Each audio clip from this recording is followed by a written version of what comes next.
although for the most part, the Sonics seemed unfazed by their Game 1 loss. They believe they can play much better than they did in the opener. But here's something for Seattle to consider. So can he. Game 2 next.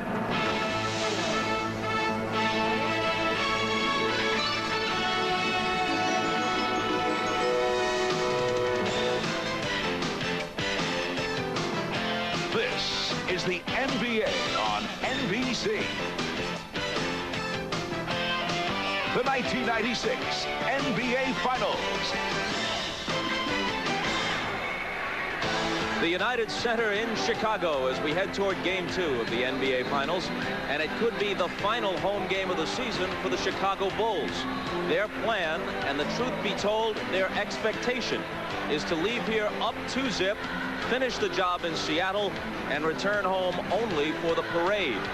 But the Seattle Sonics still believe they can rain on that parade. Shawn Kemp went for 32 in Game 1 before he himself was reined in by fouls. Hi again, everybody. I'm Bob Costas. Game 2 just about 10 minutes away, but there's still talk about Game 1. A nearly classic example of the kind of game a visiting underdog has a good chance to win. Up for grabs entering the fourth quarter, with the Bulls not fully in sync and Michael Jordan not dominating. If Seattle's realistic hope was to get a split in Chicago and then get out of town, chalk up Game 1 as an opportunity missed. Not only did the Bulls prevail, but with their defense dominating the final period, they blew open a close game and won by 17 on what for them really was an off night. A night which saw Dennis Rodman get the better of this exchange with Frank Brickowski. If Brickowski's intention was to rile the Rodman, that strategy backfired. As a result of the elbow, Brickowski was hit with a flagrant foul. He gave Rodman a mouthful. Eventually, he'd continue arguing with both Rodman and Jack Haley, who Brickowski referred to as Rodman's babysitter. Referee Joey Crawford had heard enough at that point. He gave Brickowski a second technical, thereby tossing the brick. Now you have Dennis Rodman, who laughs at the NBA referees, who laughs at the NBA authority. That elbow that Frank Brickowski was a flop.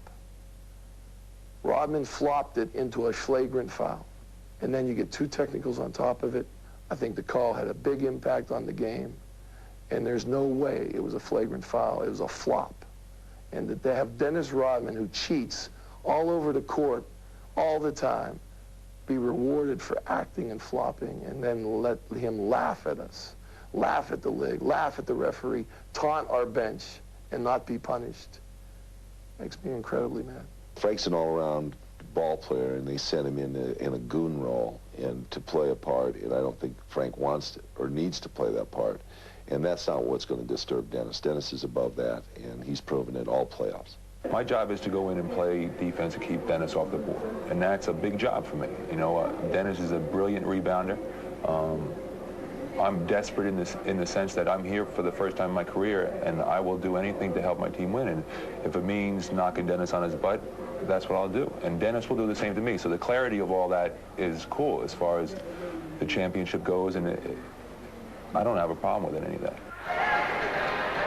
12-year veteran Frank Brickowski, perhaps just a bit embarrassed by all the attention of the last couple of days. What did Dennis Rodman have to say? Well, here's his quote. We've got to play mind games in this series, and so far, so good. And a live shot of Dennis Rodman, who has elected not to change the dew on the dome from Game 1. It's a repeat as we move up to tip-off for Game 2. Marv Albert, Matt Guokas, and Bill Walton, all of whom have remained with their original hairstyles so far as I know, will join us from courtside when we come back to Chicago right after this. The Seattle SuperSonics and the Chicago Bulls in tip-off just minutes away. For the first time in this postseason, the Seattle Sonics find themselves trailing in a series. With more on the matchup, we go to our announce team of Marv Albert, Matt Guokas, and Bill Walton. Marvelous. All right, thank you, Bob. And looking back at game number 1 on Wednesday night, so much for all that concern about the 9-day layoff for the Chicago Bulls, because the Bulls did it in every hustle category. Now check this out.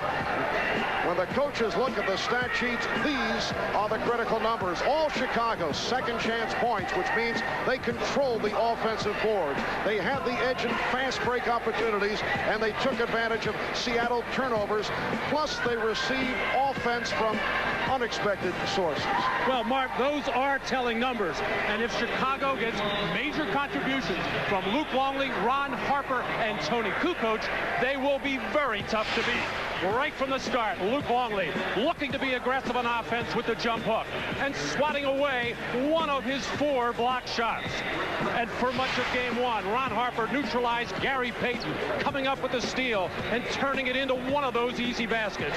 And Tony Kukoc found his long-lost three-pointer and this terrific move inside. The Chicago Bulls have so many different weapons besides the ultimate one. And Bill, in game 1, George Karl pulled a surprise as he matched Detlef Schrempf at the start against Michael Jordan, which did not work. What do the Sonics have to do tonight? Marv, Seattle, they need to get back to basics. In game 1, Seattle never gave their real game a chance to see if it would work. Their defensive strategy of putting their worst defensive player, Detlef Schrempf, on Michael Jordan. Sure, it held him to 28 points, but this was a non-contest as Detlef Schrempf could not get anything done except show the ability to usher Michael Jordan all the way to the basket. Gary Payton, on the other hand, was dwarfed in his matchup by Scottie Pippen. Pippen took him inside, just battered him at will. Gary Payton, he has to have a huge offensive game. That was not the case in game 1. Now, the NBA Finals is a very tough place to experiment with gimmicks. But then again, Marv, nothing else has worked against the Bulls this year either. All right, and for more on the Bulls and the Sonics, we have double coverage on the sidelines with Ahmad Rashad and Hannah Storm. We have reports from both. Let's start with Ahmad. All right, thanks, Marv. It was a great record-breaking season for the Chicago Bulls. They won all the individual awards. Coach of the Year, Michael Jordan, his 4th MVP. Tony Kukoc, 6th Man of the Year. And there was another dramatic presentation made today as the team equipment manager, John Ligmanowski, awarded Jack Haley the top team cheerleader of 1996. One other note, that Seattle has the glove and Gary Payton. Well, Ron Harper, because of his play in game 1, has now been nicknamed the Mitten. He said he doesn't like the Mitten. If you're going to give him a nickname, call him the Straight Jacket. Now, for more on Seattle, let's go down to Hannah. Thanks, Ahmad. Well, the Sonics' experiment of starting Detlef Schrempf on Michael Jordan has lasted all of 1 game. They're going to return to their normal defensive rotation for game 2. They're going to start Hersey Hawkins on Michael Jordan. They're not going to designate any defender to come over and help on the double team. Instead, the help is going to come from the man closest to the ball. They, however, are going to get no help from one of their top defenders, Nate McMillan. The co-captain was shooting around before the game. Apparently, however, that was just as a decoy. He feels that he re-aggravated his back injury in game 1, doesn't want to risk permanent injury. Told me he'll not only sit out this game, but in all probability the remainder of the finals. Mark? All right, thank you, Hannah. So coming up in just a moment, game 2 of the NBA Finals from the United Center in Chicago.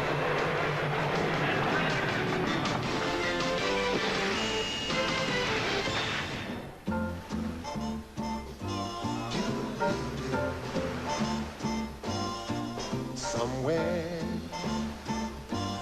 beyond the sea, somewhere waiting for me. Your turn, man. When you've got the great taste of an ice cold Miller Lite, life is good. I think she digs you. Really? No. Beyond the sea, somewhere. This is Ford Escort. It's new and it's nifty. It's made for the smart, the intelligent thrifty. It's new out and in, has airbags for 2. Even anti-lock brakes are available. Ooh, the trunk, it is huge to hold tremendous treasure. And if your treasure is of stupendous measure, the rear seat folds down to let bigger things in, still leaving room for your next of kin's kin. It has all the whatsits and gidgets, to put it concisely, and Escort's right price should suit you quite nicely. If you think stress is tough on you, consider your engine. Traffic jams, towing and hauling, even idling can lead to damaging wear. That's why Castrol is introducing Syntec Blend, the only synthetic blend that combines Castrol conventional oil and Syntec molecular components for greater protection than conventional oil in severe driving conditions, because too much stress can be fatal. Castrol Syntec Blend, added protection for severe driving conditions. Now, a Seinfeld Olympic tribute. Hey, look. Supposed to tip on a takeout order? Not when you're carrying the torch. The Olympics on NBC, July 19th. The NBA on NBC is brought to you by Miller Lite. With a great taste of an ice-cold Miller Lite, life is good. By McDonald's, the official break of the NBA. Have you had your break today? And by Ford Escort. It's new and it's nifty. Made for the smart, the intelligent thrifty. On a breezy 52-degree rainy day in Chicago, we welcome you back to the Windy City. Throughout this season, the Sonics have been a good bounce-back team, hoping to do it tonight to even up this series at 1-1. A look at the starting lineups. First for Seattle. In the backcourt, Gary Payton hoping to bounce back from the 6 for 17 shooting the other night. Hersey Hawkins also off the mark, only 2 of 9 in his 35 minutes. Urban Johnson, the starter at center, but we'll see much of Sam Perkins. Shawn Kemp coming off a 32-point performance, and Detlef Schrempf, who would like to turn things around here in game number 2. George Karl, one-time point guard at North Carolina, then played for San Antonio, the ABA, and the NBA. This is 4th full season as head coach of the Sonics. And for the Chicago Bulls, the usual starting 5, Michael Jordan and Ron Harper. What a terrific all-around game for Harper on Wednesday night. Did it in every category. Luke Longley had the good start, finished with 14 points, a career playoff high. Scottie Pippen also outstanding all around. And Dennis Rodman, who had 13 rebounds, which for Dennis, a low number. And Phil Jackson, the head coach of the Chicago Bulls, and as coach of the Bulls, he has won 19 of 22 playoff series. The only losses to Detroit in 1990, the Knicks in 94, and the Magic last season. In the Eastern Conference Finals, Chicago came out in the second game against Orlando after winning handily in the first one. Very flat. Luke Longley and Rodman getting into foul trouble. It's important for Chicago to get off to a good start with pressure defense and try to hold serve. For Seattle, it's all about confidence. It's about Payton controlling the tempo, getting it up and down in Seattle's favor, and then the whole Sonic team has to deal effectively with Chicago's pressure defense. And the Sonics control the opening tip. The officials, Ed T. Rush, Jess Kersey, and Hugh Hollins. Hollins not a favorite of the Chicago Bulls. Schrempf not able to hit on his first. And the stuff missed by Kemp, but they keep it alive. Oh, much like game 1 started, a couple of offensive rebounds for Seattle as the Bulls standing flat-footed. Hersey Hawkins. Open shot for Kemp. And the tip by Johnson. Well, I'm surprised, really. I thought the Bulls would just come out firing defensively with pressure on the ball. 3 possessions that time for the Sonics. Harper draws the foul, so the Bulls going for the penetration on their first possession. Foul committed by Kemp. Normally, it helps to make your first shot, but with the way the Sonics are just attacking the offensive board, pushing the Bulls underneath, just way too easy of a first possession for Seattle as far as Chicago is concerned. How about Urban Johnson? 3 rebounds. First half minute. Did not have a rebound in game number 1. That's called making adjustments, coaching. Trouble already for Seattle. Shawn Kemp, who is foul prone and fouled out of game 1 with an early one. But you can't let a guy like Harper turn the corner on that triangle offense pick. Hawkins trying to save the pass. Here comes Pippen. Scottie Pippen, 1 count. He travels. A good defensive play by Gary Payton, who's actually backpedaling, but I think it's just a little juke and a little fake. It's Scottie confused him and forced the turnover. Harper trying to draw the foul. Again, the outside shot by Kemp. Shawn Kemp, who had the sensational Game 7 last Sunday against Utah and followed it up 41 minutes, 32 points on 9 of 14 shooting here on Wednesday night. But committed 7 turnovers and fouled out. Longley rejected by Johnson. Too many fakes by Longley that time. Payton for 3. And Rodman able to get inside Kemp. Michael Jordan setting up against Detlef Schrempf. Uses the pick. And Harper able to keep it alive. Good look from Longley. is a very skilled player that, like Brikowski for Seattle, gets very little credit for what he can do with the ball. Foul committed by Longley. When you rise up for your jumper, as Longley will do here, out of the bottom of your eye, you never think pass. You always want to think shot at that moment.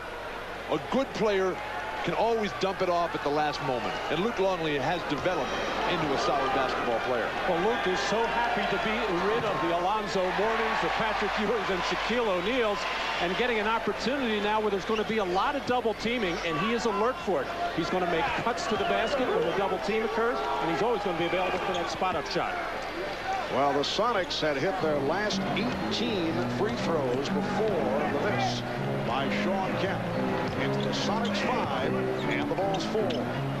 That's a tough strategy to double Ron Harper in the corner. Pippen got the step and was hammered. Foul committed by Johnson. Well, the Sonics have been an aggressive, scrambling, defensive team all league. Lots of gimmicks, lots of unusual things at the defensive end of the floor. We saw it in game one with the strange matchup.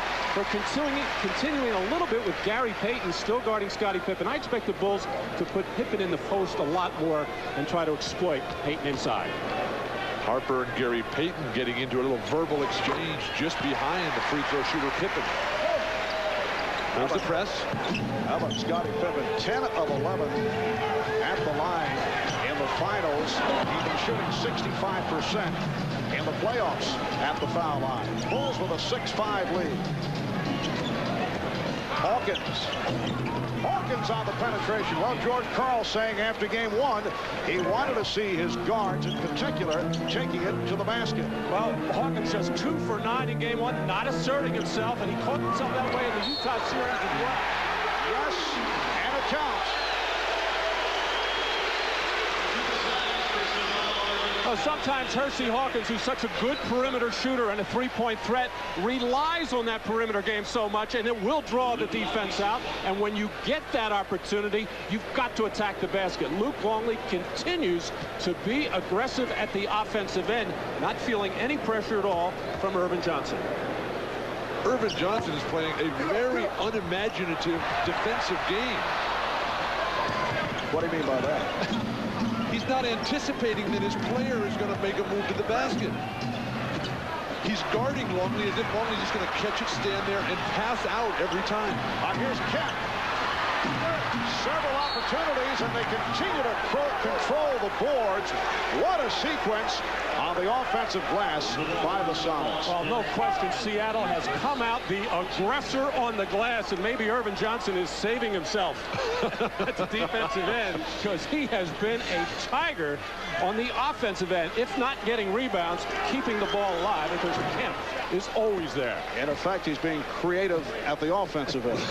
Saving himself, yes. Exactly. 7 rebounds for Irvin Johnson.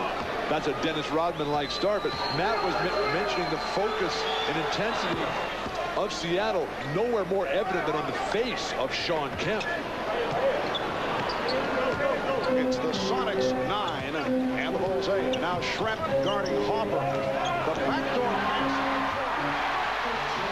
Oh, that's part of the triangle offense. It usually doesn't start that far out on the floor, but you hit the post, man on the wing, always cut to the hole. Michael Jordan with a second field goal. Bulls by 1. Kemp blocked by Pippen.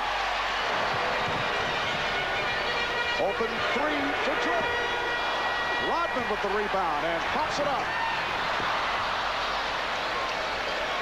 Good run out defensively by Irvin Johnson on Jordan's 3 attempt.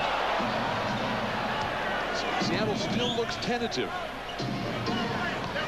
Here's the double team on Schrempf, and Payton fires. Hits the 3.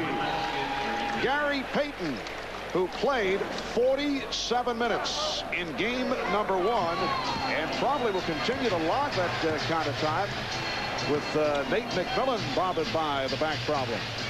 Gary Payton, he can play the whole game. George Karl told us beforehand he felt that Gary did get a little fatigued, as did Sam Perkins down the stretch, but Gary's got to compete for full 48 here. Longley got himself trapped, and he's called for steps. Poor recognition by Longley that time.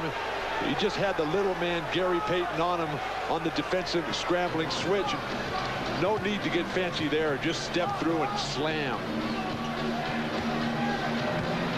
So the Bulls with their second turnover. They committed just one in the first half the other night. Hawkins for three.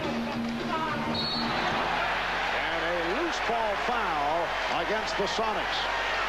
Already we've seen Seattle run 3 pick-and-roll plays with Gary Payton. They ran precious few in game 1, and that's a big play for Gary Payton, except that the spacing has to be a lot better. And that was foul number 3 on Irvin Johnson right here, coming over the back of Dennis Rodman. I'm sure George Karl does not really care about fouls with Irvin Johnson. He's not going to play that many minutes to begin with. He only played 9 the other night. George just wants to get the most out of him he can. Sam Perkins is going to play the heavy minutes. 7 rebounds for Johnson in just under 5 minutes in this first quarter. Jordan gets inside. And the game is tied at 12. Jordan flashing from the weak side. And when Pippen is guarded by Payton, there's just no pressure on the pass because Payton is so short. A wild shot by Payton, or perhaps he was trying to lay it off the glass for Kemp. Well, Marv, when you come in there as a guard, coming to the basket, you just want to get it over the defender so your guy can come and slam it home from the weak side, as Kemp did. Foul was called on Scottie Pippen. A timeout is taken with 6:43 to go in this first quarter.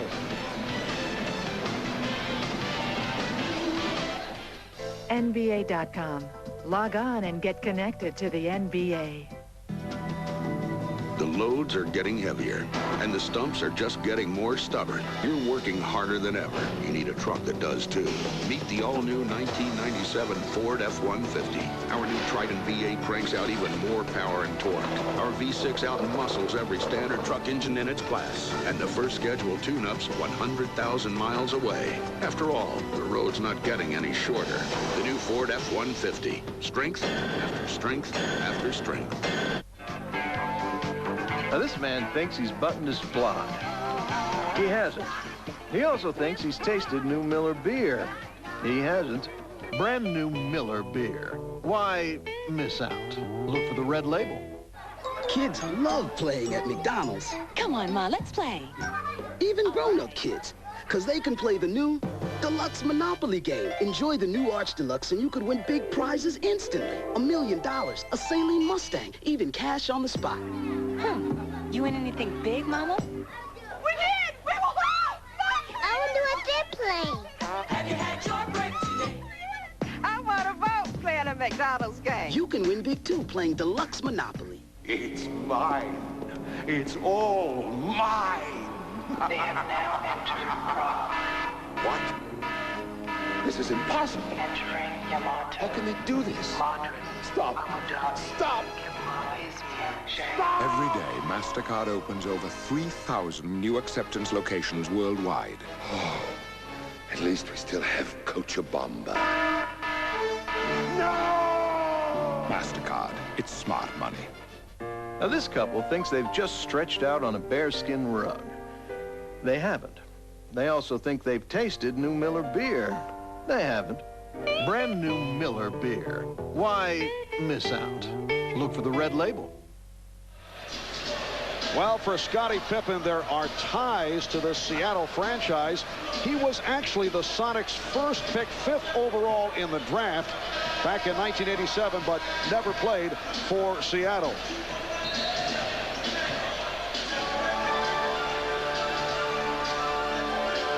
The Seattle SuperSonics select Scott Pippen of Central Arkansas. As a young player and coming out of NAIA high school, I was very excited just to get drafted that highly. And, you know, knowing when I left my hotel room that there was a trade on the table for me to come to Chicago after being drafted by Seattle, I was just pretty much, I guess, happy and hoping that the trade went through so I would have a chance to play with Michael. Well, the Sonics immediately traded, is it Scott Pippen, I believe David Stern mentioned? Scottie Pippen to the Bulls for Olden Polynice and a second-round draft pick. You recall the Sonics nearly got Scottie Pippen back in a deal involving Shawn Kemp 2 years ago. That was the deal that was on the table that Seattle pulled back. Remember, that was during the time that Jordan was not playing basketball. Chicago looking more to the future. I think both teams very happy that that trade was not made. Actually, the trade that was not made changed the history, the recent history of the NBA. Michael Jordan said he might not have come back if Pippen were not a member of the Bulls. And here is Pippen with a nice beat, and just still beat the 24. Well, the Bulls coming out of that timeout with trying to go inside to Scottie Pippen against Payton, which is something we anticipated a lot more of, to make him work down low. If not necessarily to get the post play, but to get some offensive rebounds as well.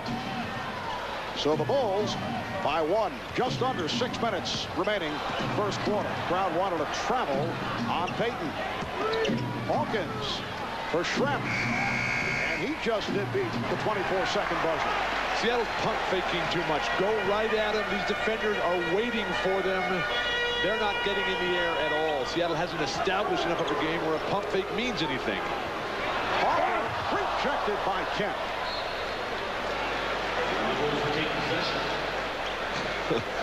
Scottie Pippen saying, so you're the defensive player of the year. I just faced you up. I should have won that award.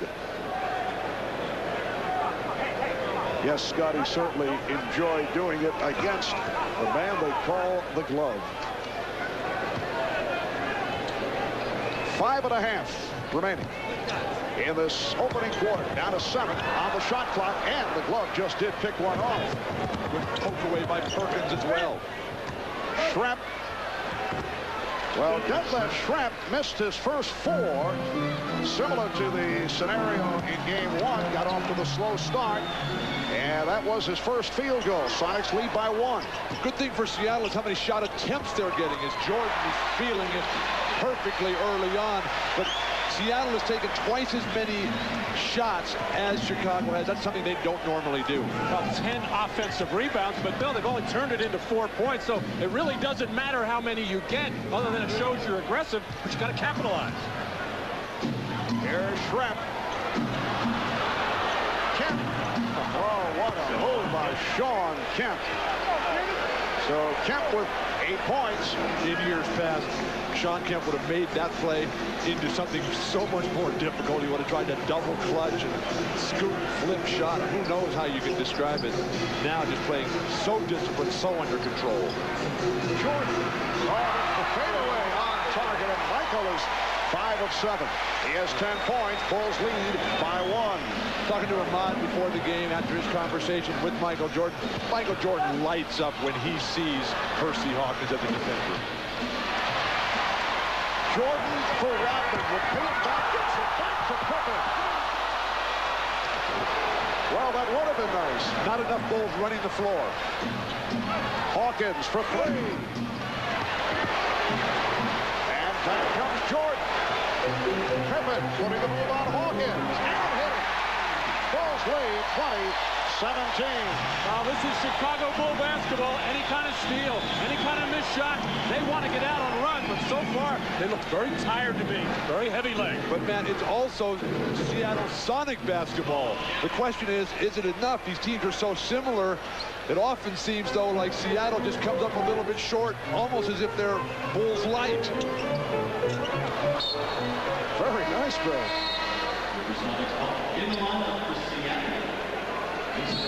Now Scottie Pippen getting out and running, sensing the fast break, making sure he gets down the floor quickly and able to get the throw-ahead pass and finish.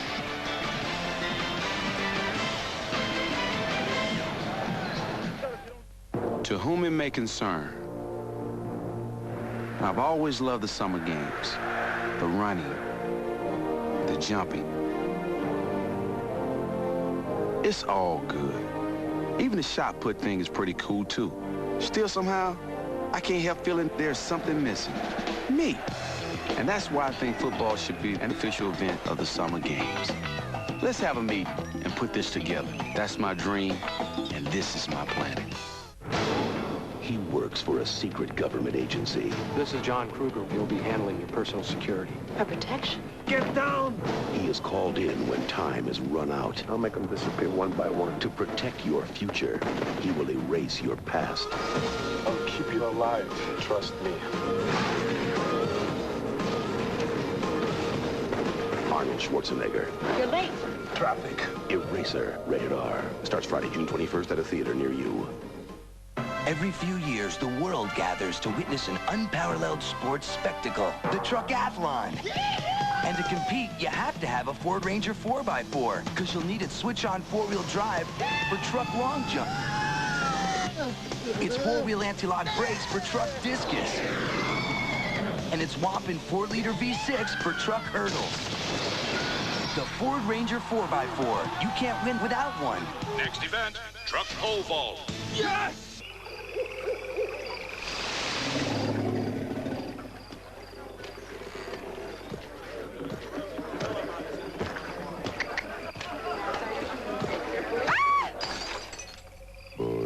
Budweiser.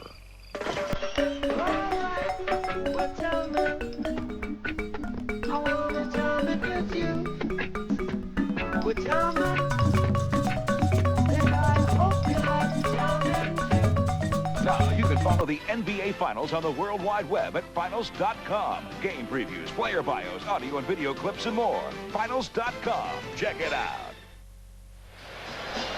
Chicago's offense not very crisp, but it's always nice to have this man to bail you out. No pressure on the pass from Pippen.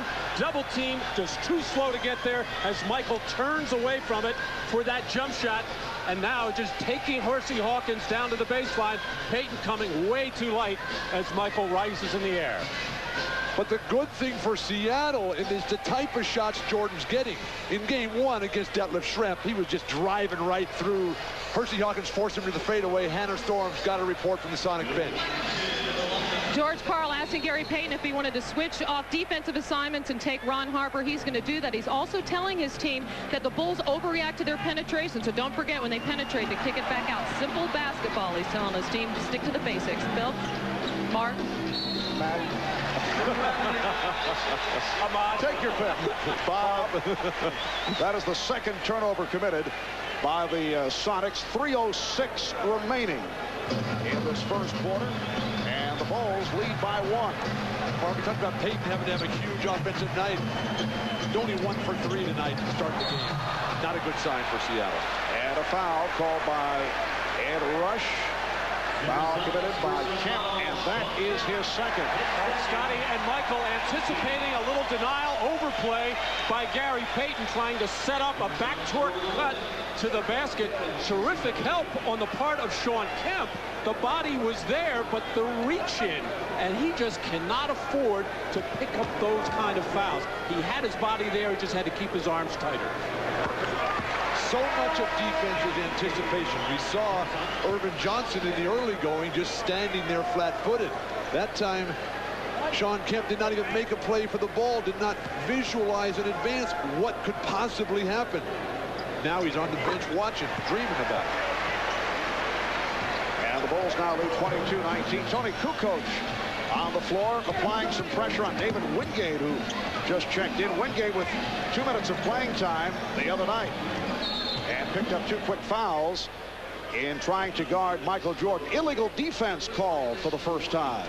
And with Shawn Kemp on the bench right now, Sam Perkins will become the primary post player right now. Of course, Sam is very effective on the perimeter with that three-point threat, but they have to put somebody inside to make the defense react. Man, I think they can post up Detlef Schrempf, who was an awesome post-up player in the Houston series. Offensive foul. It's on Payton. That is his first call. Well, the other post-up option they have is that man, Gary Payton, going to take Michael Jordan inside, and not really happy with a play late in game one as they got tangled up, got a double technical foul. I ran into Gary Payton on the elevator yesterday saying, I am not going to take any more of that from Michael Jordan. And it's amazing how much information Matt can pick up on those elevators. Payton with the steal and puts it down. And then apparently had something to say to Jordan. Not a good idea.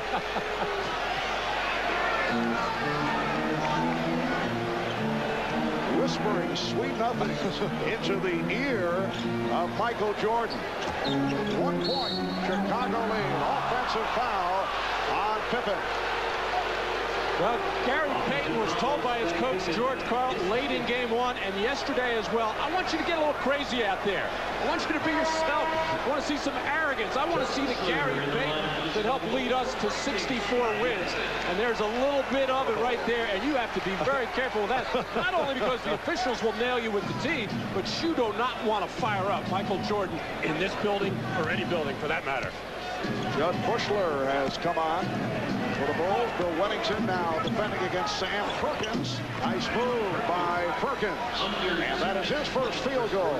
So the Sonics have taken a 23-22 lead. Just under 2 minutes remaining in this first quarter. This is Sonic basketball. This is posting up Perkins. This is getting out in transition off the steals. Sam Perkins can swing that left-handed hook from the low box.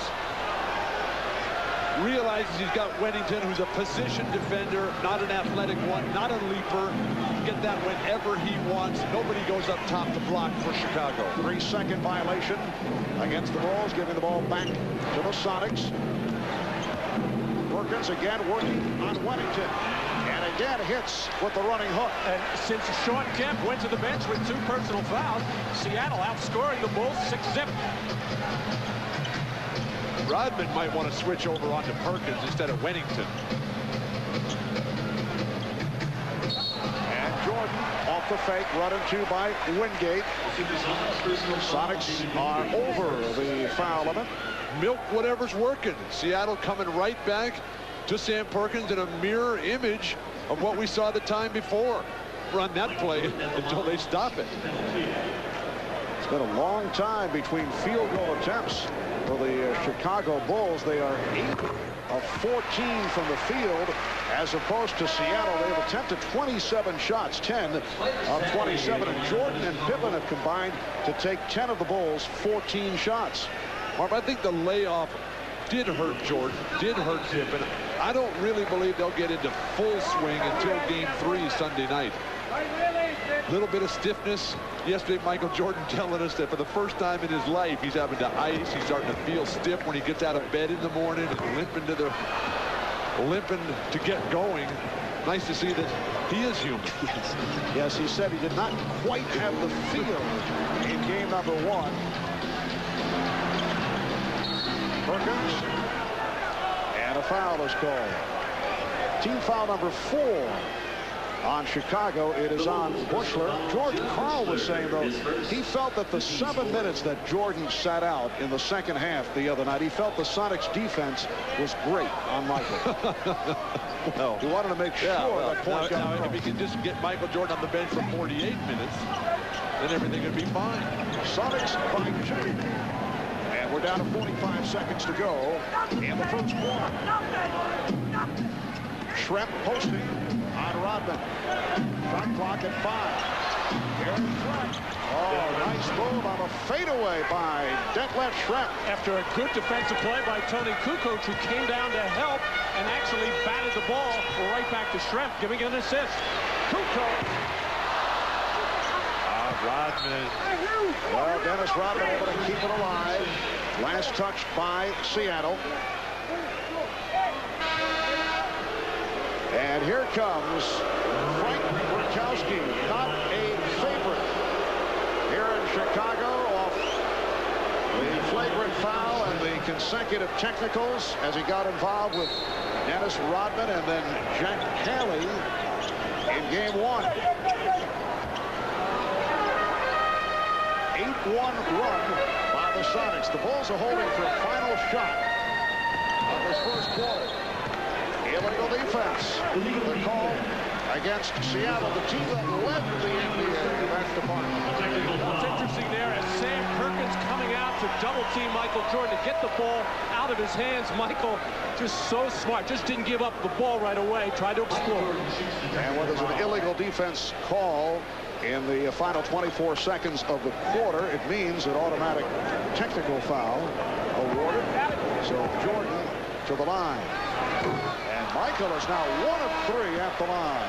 Marv, I was talking with Rodman about this whole thing with Brikowski, and he was saying that the Bulls really won 2 games on Wednesday night. They won the basketball game, and they won the head game as well. Funny thing, Brikowski and Haley say that they're very friendly off the court.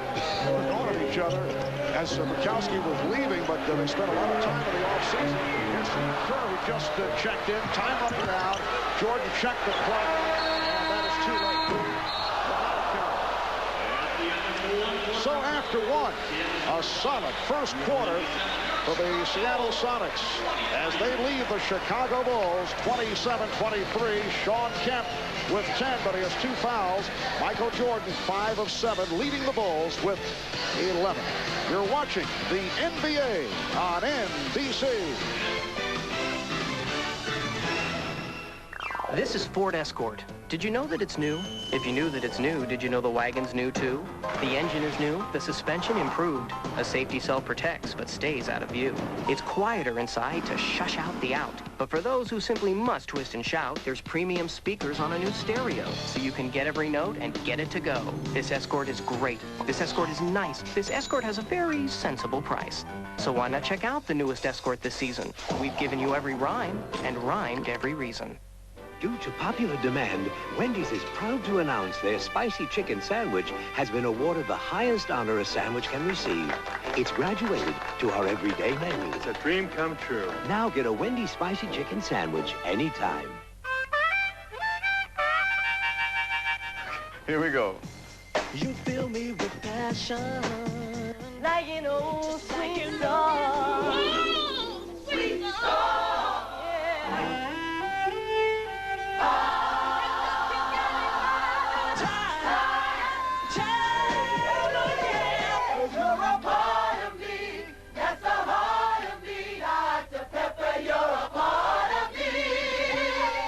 The human face, difficult terrain, perfect for Braun's new 3-stage shaving system.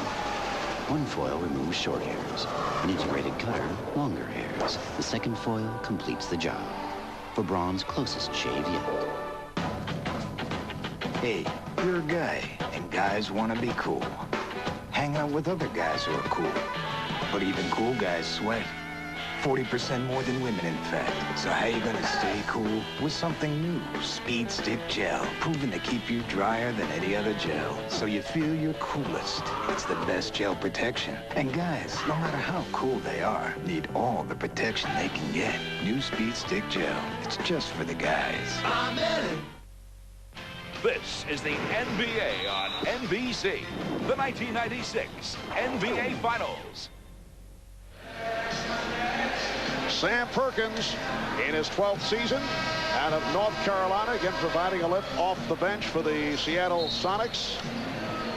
He and Michael Jordan, teammates at North Carolina on the Tar Heel squad that won the national championship for Dean Smith back in 1982. A look at a younger version of Michael and Sam.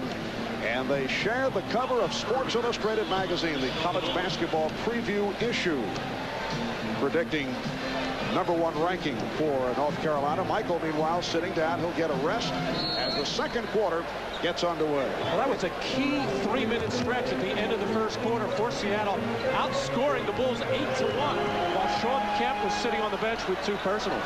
All right, Harper and Kerr in the backcourt. Kukoc, Bushler, and Sally up front. Illegal defense again against the Sonics, so another technical foul awarded. David Wingate at the top, watching Steve Kerr, who is not off to the best start in this series.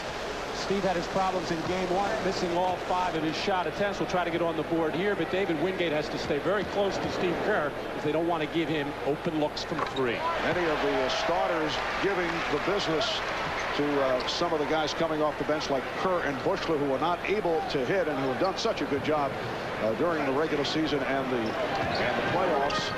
Bushler said he was too pumped up. As did Kerr tell me the same thing. Jordan's asked him, how many times I got to win this game? Will you guys please make a shot? Here is Kukoc. And back come the Sonics. Payton in the open floor, putting the move on Kerr. Oh, Gary Payton with a very impressive start. He now has 7 points, and the Sonics lead by 5. The good thing for the Sonics is that they're not making wild turnovers that are leading to open court play for Chicago. They're making Chicago play the half-court game. And the foul called by Ed Rush. Poke in the eye. Gary Payton making contact with Steve Kerr. Well, Seattle is winning the hustle game so far. They're the more aggressive team on the offensive glass. They're forcing more turnovers and very aggressive, and you would say overly aggressive defense there as Payton just boxed Kerr. Nice door pass. But Kukoc stepped out of bounds. Substitutions for the Sonics. George Karl doing some shuffling here. He has Vincent Askew back along with Hersey Hawkins and the rookie from Michigan State, Eric Snow, who played only 1 minute the other night, handling the ball now against Steve Kerr. Snow will see additional time, one with the injury suffered by Nate McMillan. 14, 22. Double ball. And a double foul has been called. It is on Sally and Perkins. And there is Nate McMillan, who has a nerve impingement in his back that has led to shooting pains down the left leg, and he said doctors told him it will not improve until the offseason when he can rest it. A rare Seattle turnover. Hopper from deep. Yes.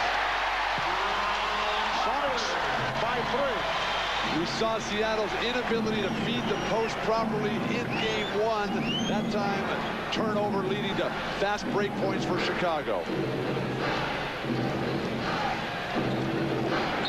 Perkins trying to shake off Sally. A couple of veterans going at each other, and a hold is called on Sally. Well, Ron Harper has been a key player for the Chicago Bulls all season long because he has found his niche as a defensive catalyst, playing the toughest guard in the backcourt.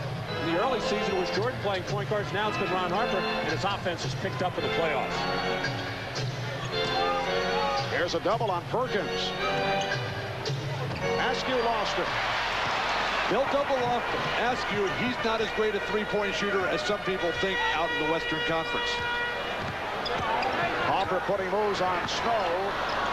Good box out for Kowski.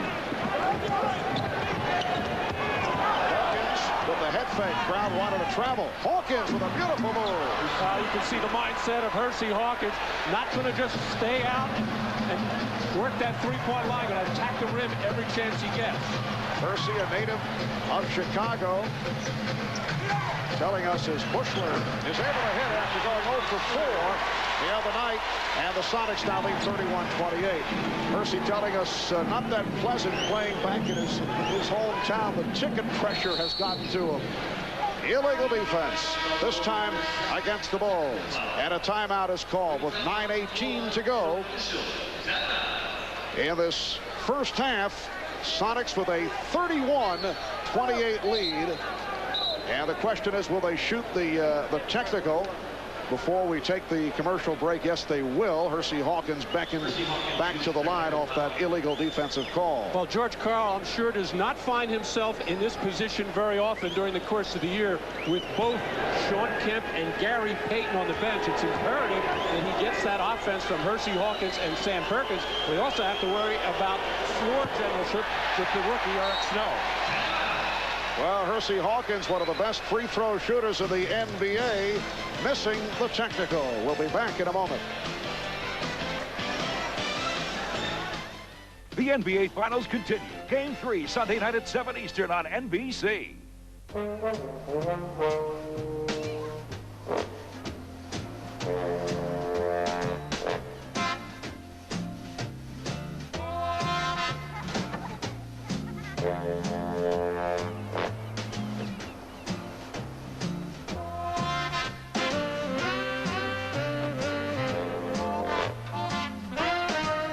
The Sun comes standard. The Del Sol from Honda. Yes.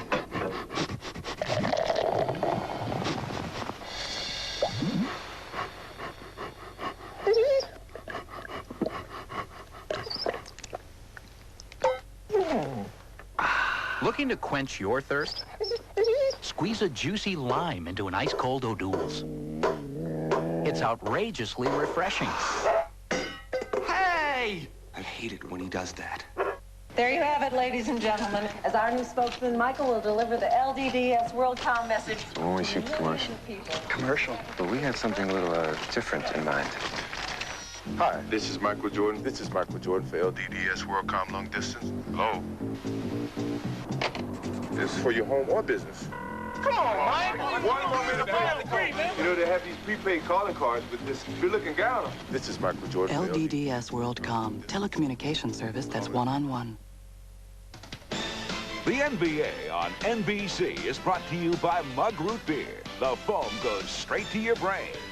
By Honda, who offers an impressive family of cars, sport utility vehicles, and minivans. And by LDDS WorldCom, telecommunications service that's one-on-one. Welcome back to Chicago. Sonics with a 31-28 lead on the Bulls, while the Sonics out-rebounded the Bulls 41-40 in game one. Chicago did a good job converting second chance points. They had 17 offensive rebounds to 14 for Seattle.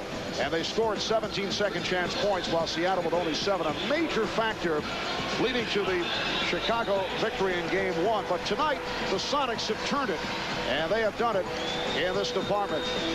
This is the story tonight off the offensive glass to see Shawn Kemp converting a 7-2 advantage for Seattle.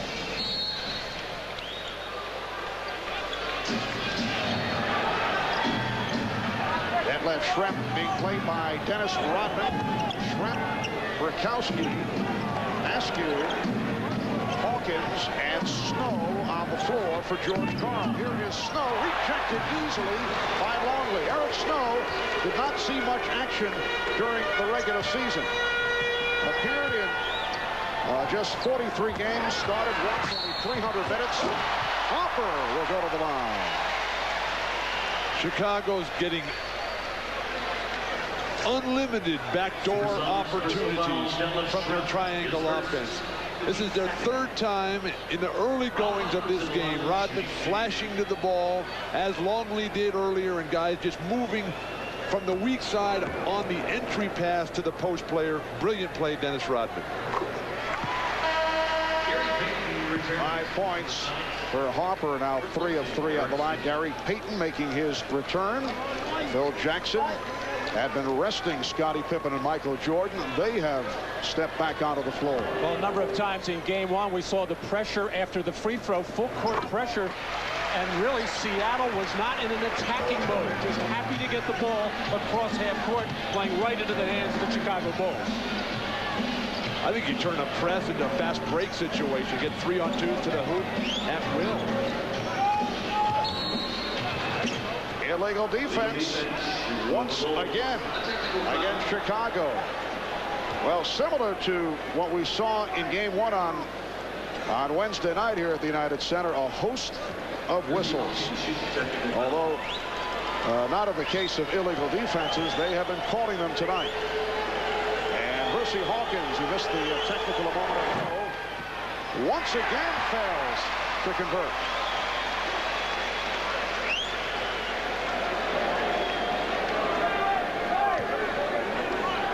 Sonics 31 and the Bulls 30. Game 2 of the NBA Final Series. Game 3 in Seattle. Sunday night, 7:30 Eastern Time. Showtime. Hosted by Bob Costas at 7, which is 4 out on the West Coast. And a reach-in is called on Ron Harper. Well, one of the rare times in this series so far where the Sonics have been able to run their favorite pick-and-roll play very deep on that left wing and getting the switch and drawing the foul. Here's Payton. Rodman able to haul down his 4th rebound. Demonstrate scored in the one post-up opportunity he had. They never came back to him. That's a mistake. Two defenders, but could not hit. I've been watching these games, and he's pretty good. Bill picking things up real quickly. Highly think you've been spending too much time in the West. Seattle with the edge on the boards. Sonics with a 1-point lead. Open shot for Harper. A 3 for Ron Harper. And the Bulls have taken the lead. Well, Michael Jordan so smart, getting the double team, getting the ball up right away, getting ready for another pass inside, but nobody went out and challenged Ron Harper. Hawkins guarded by Jordan. Burkowski. Payton inside, pops it out to Astor. And it carried out of bounds, so the Bulls will get it back. When Harper spots up, they've got to come down because Jordan is such a devastating post player, and Harper's just got that perfect rhythm. He wants some crowd response. Well, he has received the response. The Bulls in the midst of a 7-0 run.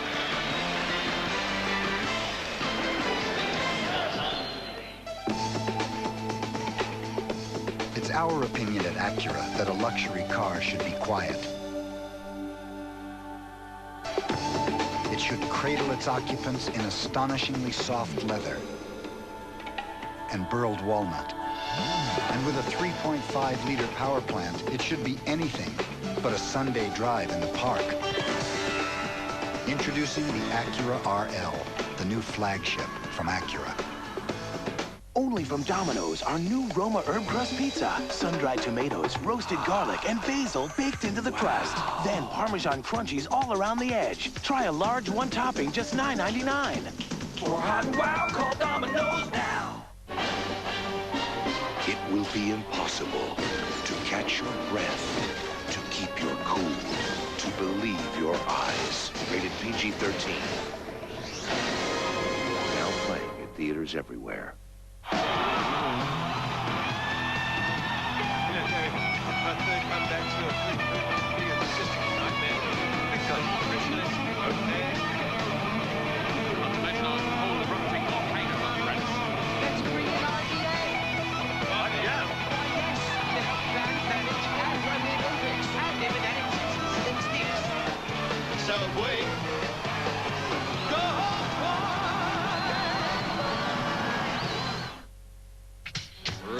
Perfect 9 of 9 from the line and a half.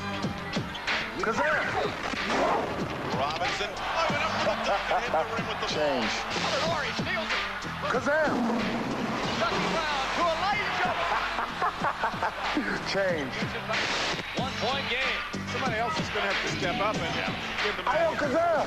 The catch. He's going to fire a 3. I love this game.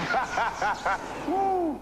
70 has become a reality for the Bulls. Take a look back at the year that was. Watch NBA Special at the Finals, Sunday on NBC. And a storm back at the United Center. The Bulls leading the Sonics 33-31. Shawn Kemp on the bench in foul trouble. His hamstrings tightening up moments ago, getting stretched out by the Sonics trainer, Frank Furtado, ready to get back in this game. Marv? All right, thank you, Hannah. And Kemp is on the floor. Shawn 3 of 7, 10 points, 5 rebounds. Fast start once again for the Rain Man, but he has 2 personal fouls. 5 minutes gone by in the second quarter. And it's the Bulls by 2 off that 7-0 run the last 2.5 minutes. Ron Harper with 7 of Chicago's 10 points here in the second quarter. And Hugh Hollins makes the call on Vincent Askew. For the Sonics, their 13th foul, Bulls with 2. Now, Vincent Askew, a very physical defensive player. He's got a wide body, strong, and he's quick with his feet, but he's going to try to pop Michael Jordan every time he comes and try to keep him from cutting to that spot right there. They double up on Jordan.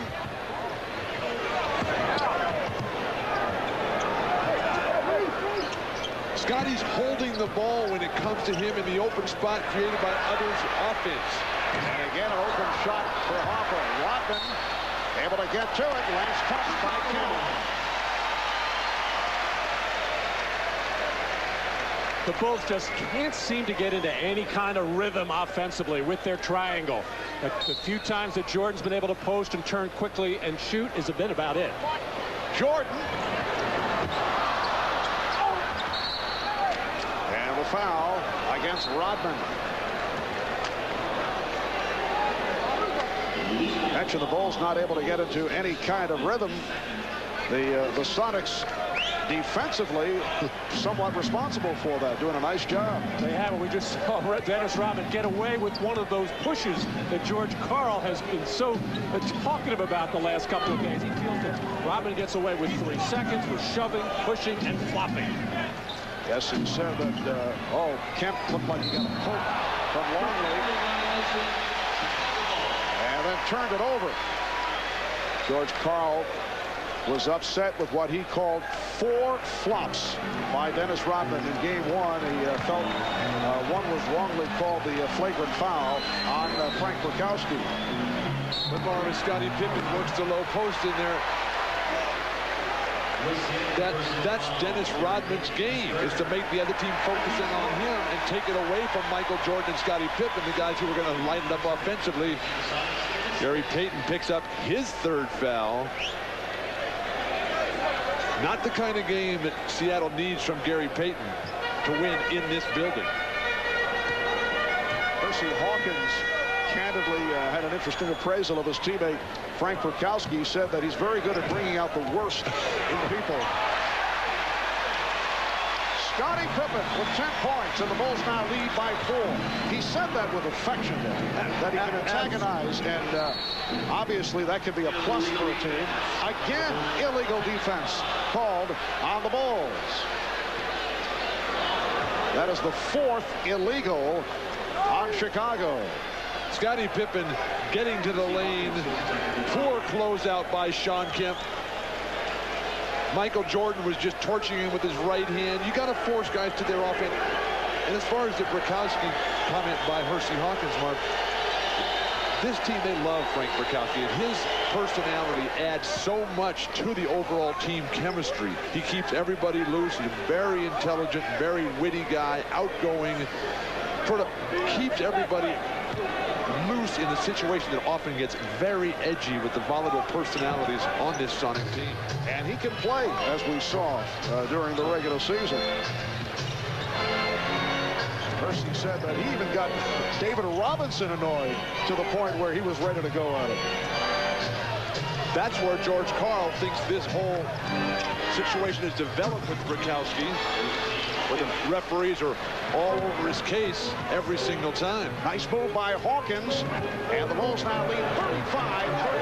Harper is hammered by Perkins. And Harper will go to the line. Sam Perkins with a hard hit for his 2nd foul. Well, playoff foul so important, and you have to be very careful now with the broad description of what is a flagrant foul, and it is very broad for the officials. Unnecessary contact, and a flagrant 2 would be excessive unnecessary contact. So the officials are covered there. That's a hard playoff foul. Wise not to call a flagrant foul. As far as Dennis Rodman drawing the attention of other coaches and other players, he does that all the time. I think what George Karl was trying to do was heighten the awareness to the officials, to keep an eye on him, to try to call those 3 seconds, to try to call those flops, and to try to save people like Shawn Kemp from committing those fouls. Well, some pressure by Chicago did not work. Hawkins was able to get down court, but blew the layup. Jordan facing the double team, looking for Rodman. I think Seattle should ignore Dennis Rodman except for what he does on the basketball court, which he's not been a whole lot tonight. 0 for 1 from the field and 6 rebounds for Rodman. Bulls lead by 3. We're just under 5 minutes to go. First half. Hawkins with the room. Well, Hersey Hawkins showing some signs. That was a 3-pointer. He has 10, and the game is tied at 37. It's Seattle style. They're penetrating and dishing for wide-open threes. Basket won't count. Foul before the shot attempt. But the Sonics over the limit, so Jordan will shoot a pair. Well, Michael Jordan knows that he can get this ball anytime he wants, and he knows where that double team is coming from. So he makes that hard, quick spin move to the baseline to avoid that double team. And Hersey Hawkins just not strong enough nor quick enough to keep Michael from turning baseline. So the Bulls by 1. As I look at Phil Jackson at the Chicago bench, I'm wondering, what does the John Calipari contract with the New Jersey Nets, a reported 5-year, $15 million due to Phil Jackson's negotiated with the Bulls? I think it has to strengthen his position. I was in Phil's office with him before the game tonight, and obviously everyone's ecstatic that John Calipari got this great deal, but what does that do to Phil Jackson and Larry Brown and all these other proven coaches in the NBA to their salary structures? Well, Kemp will go to the line. Well, Calipari is in Pat Riley territory in terms of salary. Except for a piece of the team, which certainly changes that yes. dramatically, but still. And also the per diem, I should point out. Although I'm not sure what John did get in that department. Hard to think of a better coach in basketball today than Phil Jackson. I'll tell you what, he was not happy with that last three-point shot a couple of possessions ago by Hersey Hawkins. That's the one thing he wants to keep Seattle from doing, because he knows that's the one thing that can beat them, especially in this building. And the leg block, kick ball, providing a new 24 for the Bulls. Steve Kerr back on the floor. It's Kerr and Jordan in the backcourt. Longley, Rodman, and Pippen up front. 4 minutes to go in this first half, and the game is tied at 39. Scottie Pippen. 12 for Pippen, and the Bulls lead by 2. Well, we see it on both ends. How many good things happen when you penetrate, get into the lane, draw the defense, and find the open man. Last touched by Jordan, able to break it up. Michael Jordan gets isolated here with Detlef Schrempf. The double team comes, but it's ineffective, and they're still able to get whatever they want. You got to keep them inside that double team. Kemp digging hard. In Longley in a collision. Longley is hurt. Kerr shooting. Rodman tipping it to Pippen. Jess Kersey waves it off, calls a 3-second violation. And Luke Longley shaken up, looking over at the Bulls bench. Well, that's the call that George Karl was hoping he would get, and that was an easy one because Dennis Rodman was camped in that lane, and then a very hard behind the back, not really a bet, it was a flip at Eddie Rush, who put that whistle in his mouth, thought about calling the technical. But Luke Longley went over to Phil Jackson and said, "I got to come out, coach, I'm beat up," and Phil Jackson pushed him back out there and said, "Get back down there and play some defense." Longley's going to get hammered by the elbow, unintentional, of course, just a continuation play, but there's certainly blood on Luke Longley at this point. And the blood leading to the stoppage in play. Bulls trainer Chip Schaefer taking a look. Luke took a pretty good shot in that left eye, but Phil indicating play through it. Shawn Kemp. He posterized Scottie Pippen. The quickest dunker and the most explosive dunker in that situation. The game is tied at 41. As Kemp started to accelerate, offensive foul on Jordan. You can see Pippen wanted no part, understandably, looking to get out of the area. And a timeout call now by Chicago. 11 turnovers now for the Bulls. Here's the move by Kemp, serving up a facial, which is enjoyed by the Sonic bench. 2:55 remaining first half, and the game is tied at 41. Less than a minute, 16 down. This one is over. It ain't over until the fat lady sees. Hey, wait a minute. That's Larry Bird. Don't believe it. Believe it. Can't bring it over. Bird is in.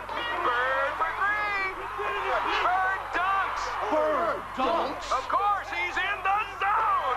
What a comeback. When you've got the great taste of an ice-cold Miller Lite, life is good. Oh, cue that fat lady.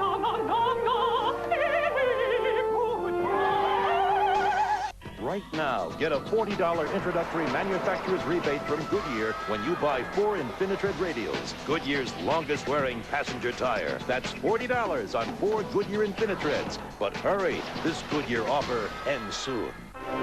Deluxe your luck with the McDonald's Deluxe Monopoly Game insert in your Sunday newspaper. 2 chances to win big instantly. So pull the tickets. There'll be $1 million instant winner in someone's paper. It could be in yours.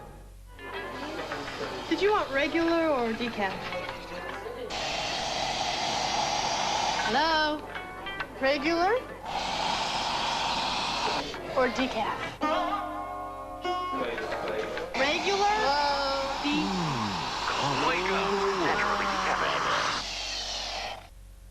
Well, at least you know how to keep it from spilling. The powerful Accord V6 from Honda. Possibly the world's easiest decision. Greg Norman, 2-time British Open champion. Fred Couples, Masters champion. Nick Faldo, 3 times a British Open champion and 3 times a Masters victor. But one title has eluded them all, the U.S. Open. For the first time for any major, 4 days of live network coverage begins Thursday on NBC.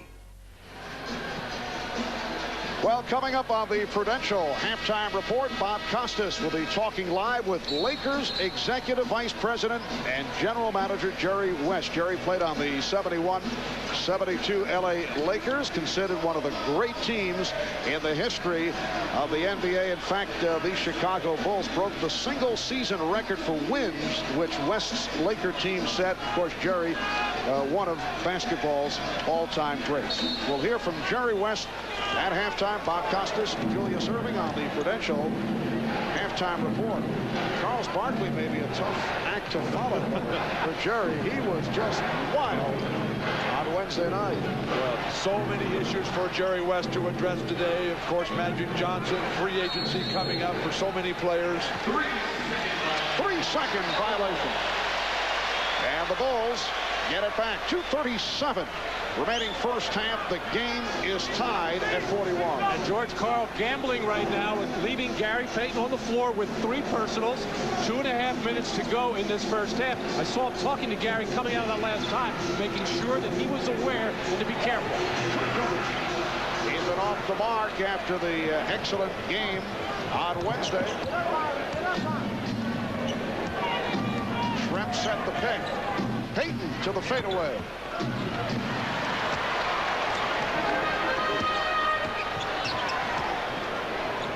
Again, Hopper open. Swinging in. Bulls want a goaltend. Won't get it. Blocked shot is the call. And I'll tell you why. That shot was way short. Crowd doesn't like it. Even though this thing is on the way down, it is short of the rim. Good not call by the referees. You got to give it a chance to hit the rim, though. This ball might have scraped the bottom of the rim. Kukoc is killing Seattle with his up and under move. But hasn't been able to convert. He's 0 for 4. And a technical was just called on Jimmy Rogers, an assistant coach with the Chicago Bulls. Jimmy complaining about the lack of the call. Felt there should have been a goaltend. Jimmy Rogers, one-time head coach of the Minnesota Timberwolves and the Boston Celtics. And Percy Hawkins, after missing his first 2 technical foul attempts, has hit his last 2. And the crowd reacted to the last, what they felt was a non-call. Bulls have missed their last 6 shots. Shot clock at 3.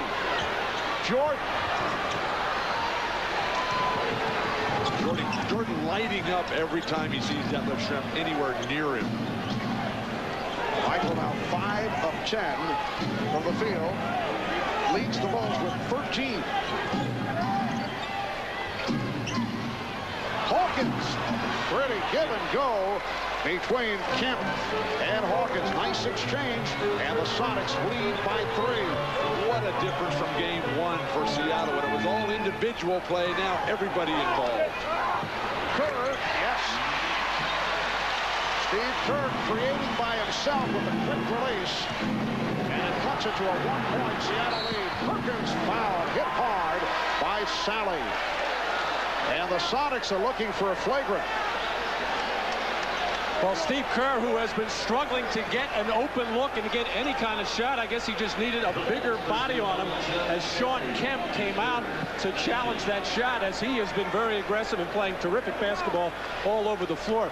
I'm a little surprised that Phil Jackson has not come with a player to attack Gary Payton. There's another hard playoff foul by John Sally. On a hammer, Sam Perkins going to the basket. Well, right now, Gary Payton is able to defend Steve Kerr, who is not going to take the ball to the basket and draw fouls, and consequently, Payton's been able to just kind of roam around, freelance defensively, look to help out, just making sure he doesn't commit a foul. Chicago should try to isolate him, drive him, and try to pick up that fourth foul. Sam Perkins, who will celebrate his 35th birthday in a week and a half, acquired by Seattle from the Lakers back in February of '93 in the deal for Benoit Benjamin and the rights to Doug Christie. Sonics by 2 with just under 1 minute to go in the first half. Chicago can play 2 for 1. Maybe post up for Kukoc. Jumping to pass.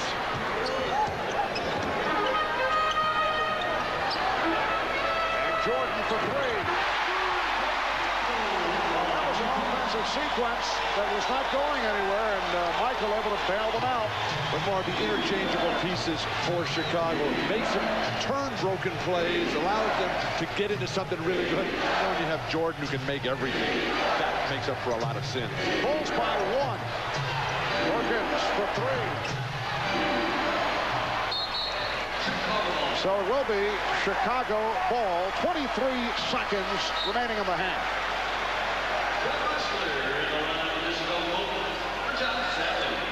When Kukoc steps into that post area, everybody has to react, take one step closer to him, and that just leaves Jordan. Seattle's done a good job of keeping Jordan out of the basket area. Jordan's not beating people off the dribble the way he did in game 1.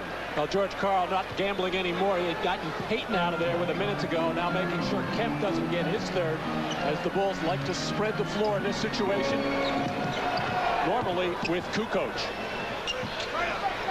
Down to 10 seconds in the half. Kukoc beating Perkins, finding Kerr. Final seconds. Kerr forced it up. And that is the end of the first half. Michael Jordan with 16 points. Scottie Pippen with 12. Shawn Kemp leading the way for the Sonics with 14, and Hersey Hawkins with 13. It's the Bulls 46 and the Sonics 45.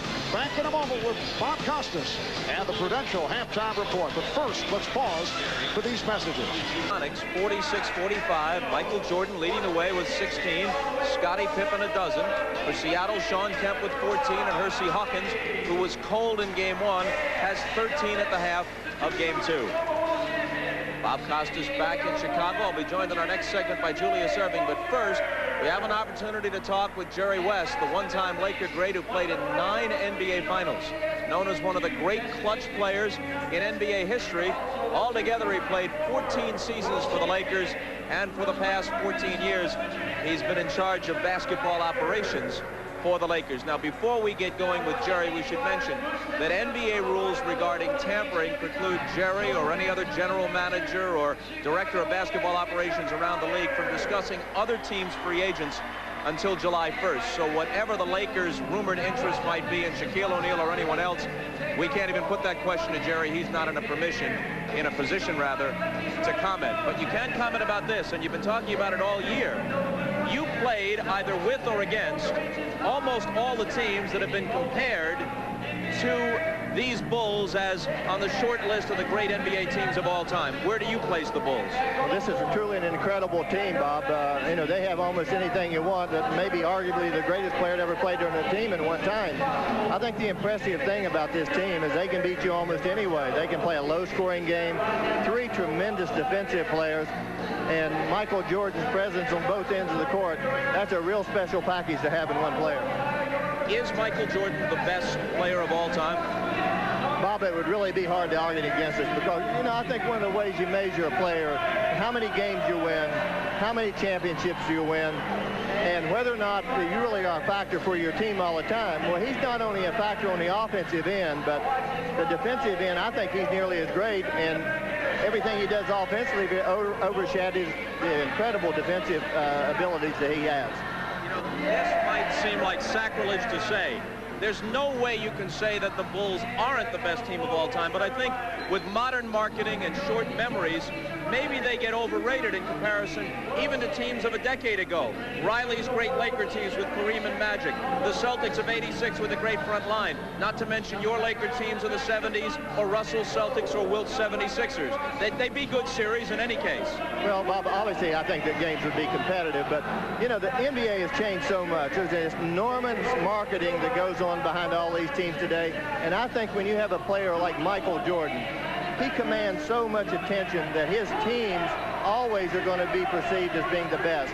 And I think it's wonderful for the game because this game needs to be grown. It needs to have the same sort of history that baseball enjoys. And the NBA League office has done a wonderful job helping to promote, I think, the greatest game of all. And people will say, well, you say that because you're involved in it. Absolutely not. If you want fun, excitement, and enjoyment, this is the greatest game in the world. Just have about a minute here. A couple of quick questions. Cedric Ceballos said to be on the trading block. Is that true? No, not at all, Bob. You know, I think very much, you know, I remember the Bulls, and this is the latest example, I think, of something that happened. You really need patience with these players today because all players need to be allowed to grow up and become better players. This guy's one of the hardest working players we have, and he's made great progress in all facets of his game in Los Angeles. I remember a few years ago when the Bulls couldn't get past Detroit. You know, they're talking about Scottie Pippen's migraine headache. Look at him now. Was Magic Johnson's return, all things considered, a good thing or a bad thing for the Lakers? Well, Bob, I think it's really a good thing. I know obviously he left. He was very frustrated because maybe he couldn't play the way he wanted to play, and he wanted his team to have a chance to play against his Bulls team. But in reality, we weren't good enough when we were playing Houston. But I think it was a real plus because it brought our fans back. They could see the joy that he played the game. And I think for some of our younger players, they saw some of the things that really made him great. His incredible ability to lead, the wonderful feel he has for the game, and just how intense he was. And the last thing here, we know that Magic's been known to change his mind on occasion. Is there any scenario you could see if the team was somehow reconstructed in a way that made both you and Magic think that he fit?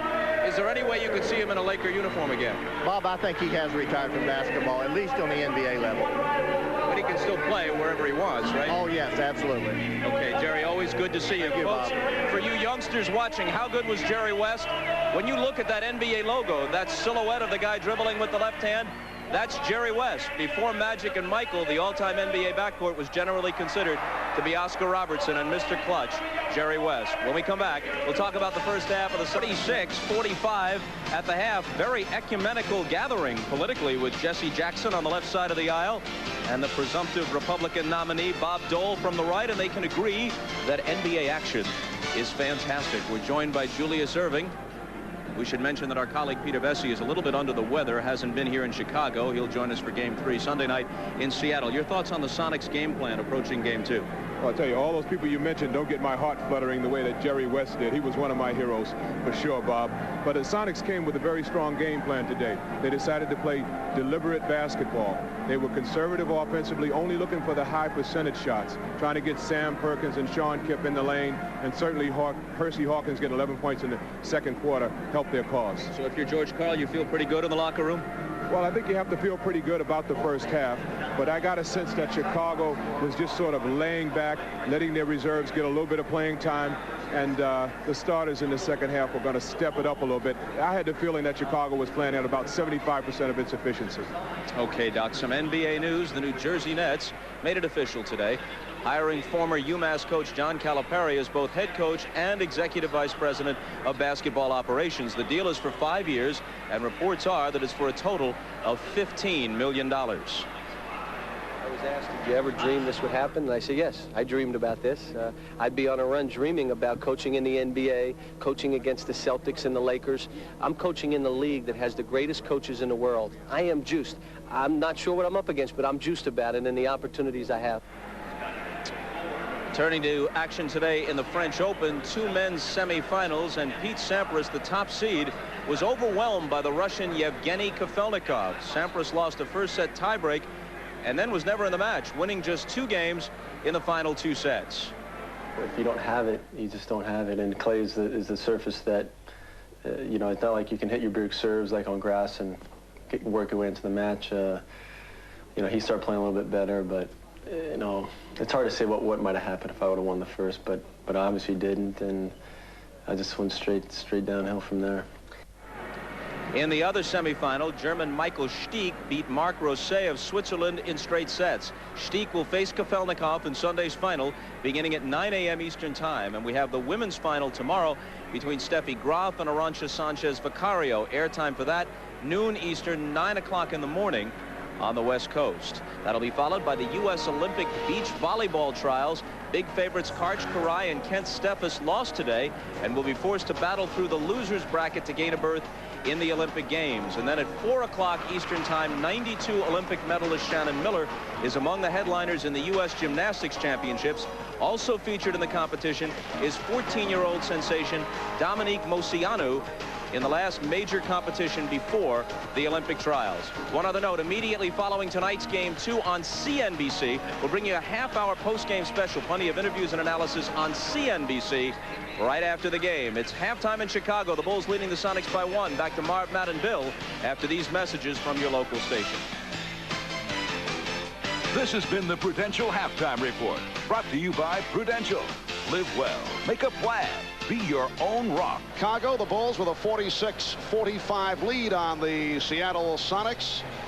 And NBA Commissioner David Stern always likes to bring a pal to the game. Tonight, it is Denzel Washington, who is probably the best actor in the building, except for Dennis Rodman. Absolutely. Yes. Matt, I thought the Bulls off their rhythm in the first half. Well, they were outworked on the boards, which is very unusual, and Chicago careless with the ball, despite having the 1-point lead. The way they always get themselves going, however, pressure defense in the second half. And Bill, for the Sonics, better ball movement in that first half. Absolutely, Marv. Seattle's style was so much better. There were lots of players involved, good passing. They still need more post-up and more Gary Payton. All right, let's take a look at the Miller Lite halftime statistics. Seattle 17 of 41, 42% from the field. Chicago at 15 of 35. They picked it up after the bad start.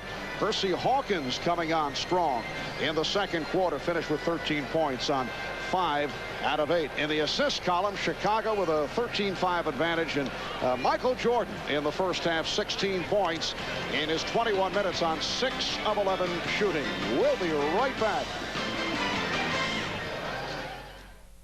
Into the half, you saw Michael Jordan walking off the court a little bit upset. This is what he was upset about. Just when he was going up, David Wingate appeared to undercut him, which really upset Michael Jordan. Now, if we go back to Game 1, it happened once again. This is where it started. Michael and David Wingate going at it underneath the boards, and he was very upset. He wasn't the only one upset. Phil Jackson really lambasting his team, telling them that they're just getting overplayed all over the court. Let's go down to Hannah. Mon, in the first half, the Sonics were effective when they did post up, but they didn't post up very much. George Karl is going to look for more of that in the second half, involving Kemp and also Perkins. He says Hawkins has the hot hand. They're going to try to get him some stuff on the pick and roll. He said the key is to just penetrate the Bulls' pressure and then pass the ball, make some shots for each other. He said if it's a 1-point game in the fourth quarter, he thinks they can win this one. Mark? Thank you, Hannah. Bulls 46, Sonics 45 as this third quarter gets underway. Luke Longley with a nice dish from Michael Jordan. We saw Luke Longley head back to the bench late in the second quarter, and we're told he required 5 stitches to close a cut over his left eye. So the Bulls now lead by 3. There's Shawn Kemp with a series of moves rejected by Longley. Schlepp for 3. Yes. And he's tied the game at 48. Detlef bails Kemp out with a 3. And Kemp's got to learn never execute the shot that you just faked. Harper for 3. And Rodman with a nice tip. Beautiful touch by Dennis Rodman. And that's his first field goal.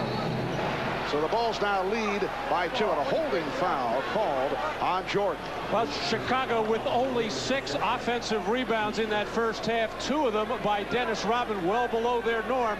But if you don't get a body on Dennis Rodman, he'll do that to you all night long. You must check him early. What was Shawn Kemp doing there? I mean, that's Dennis Rodman's game, offensive board. He was standing there watching. Schrempf. And Detlef Schrempf doing it over Luke Longley, and the game is tied at 50. I really think taking Schrempf off of Jordan has freed up his mind to concentrate on offense. Jordan over Hawkins. So the matchup for the moment is Hersey Hawkins defending against Michael Jordan.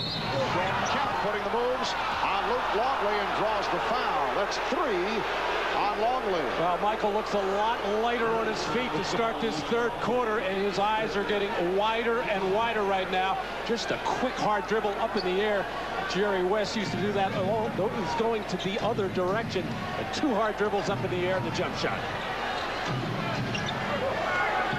Hawkins and Payton in the backcourt with Schrempf, Kemp, and Johnson on the front line. And Jordan all over Hawkins.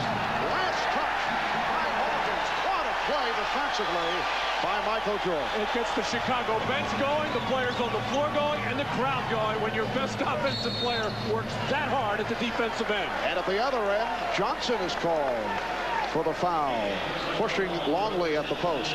It is so wonderful to see how hard Michael Jordan and Scottie Pippen, or is it Scott Pippen, work on the defensive end. They just are in their man's face, oftentimes the length of the court. Terrific inspiration to everyone. George Karl not happy with this illegal defense. Scottie Pippen was perched way out on the left side above the tip of the circle. The man guarding him, Detlef Schrempf, started to come over and double-team the little 2-man play, which he's perfectly allowed to do, and that's why the argument is going on there. Referee Hugh Hollins felt that Detlef Schrempf was doing something else. And that's the 3rd illegal defense call against Seattle. Chicago's been caught 4 times. Michael Jordan off at the line. He's 3 for 6. Bulls with the ball up by 2 with 2 minutes gone by in the 3rd. Marv Albert, Matt Guokas, Bill Walton, Bob Rashad, Hannah Storm working the sidelines. Bob Costas on hand with Julius Erving. A staff of thousands here at the United Center. And the foul is called on Johnson. That is number 5, Irvin Johnson, not to be confused with Irvin Magic Johnson, has committed 5 fouls in 7 minutes. Jordan, and last touch by Longley. Well, Irvin Johnson is not a big-minute type of player. I'm sure told by George Karl, just go out and play as hard as you can at both ends of the floor. Be as physical as you want to be. If you foul out in 6 minutes, 8 minutes, 10 minutes, so be it. Here is Kemp, quick release with Longley moving in his direction. Shawn Kemp, 16 points, and he's tied the game at 52. Shawn Kemp realizing as he's matured this season that he's a finisher. He's not a playmaker yet at this point of his career. Hawkins called for the reach-in. That is his second. Hersey Hawkins with a big second quarter. 11 of his 13 coming in the second. In his defense on Jordan, even though Jordan has 20 points already and will end up with a ton more, they're forcing him to work for it. Where in game 1, it was so easy.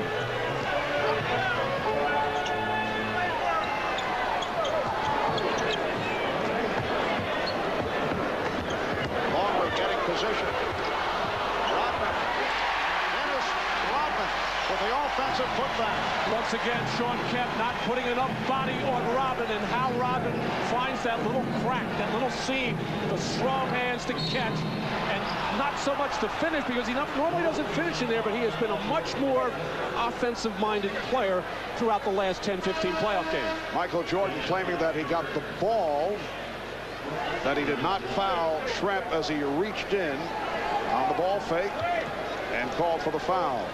Generally, they let the smaller player do a lot more than that. When a big 6'10 guy, Adela as a full 6'10", try to post up.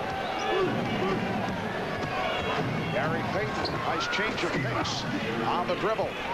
So Payton with 9 points, and the game is tied at 54. I still think Chicago should take an opportunity and take the ball to Gary Payton, make him defend or post him up and try and get that 4th foul. He is such an important player to Seattle. Jordan fires it up. He knew he had the foul called, and he'll go to the line for 2. And that's 3 on Hawkins. Chicago is just so smart collectively. They realize immediately what the mismatch is. When they put a big guy on Jordan, they step into the perimeter. They put a small guy, Hawkins, they roll him into the post. That requires the other players to be very smart and have the multiple skills to be able to handle the ball in the perimeter. Michael now 4 of 7 at the line. In game 1, he had 28 points, and that snapped a streak of 9 consecutive 30-plus scoring games in the finals for Michael Jordan. The record is 13 by Elgin Baylor, a record that appears to be safe for a while.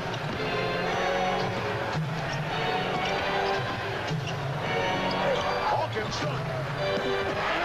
with the box out. Terrific outlet, Rodman. Pippen gets. Wow, Dennis Rodman made that play happen. He just sprinted as hard as he could, middle of the floor, went right to the rim.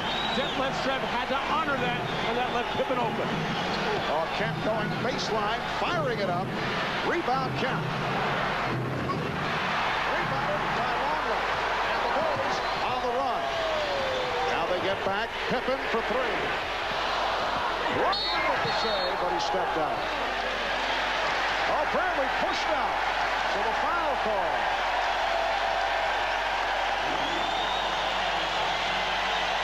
Rodman, like Kemp, able to make those multiple jumps, and then once the Bulls get out in transition, very few dribbles, terrific passing. Rodman up the floor to finish if need be.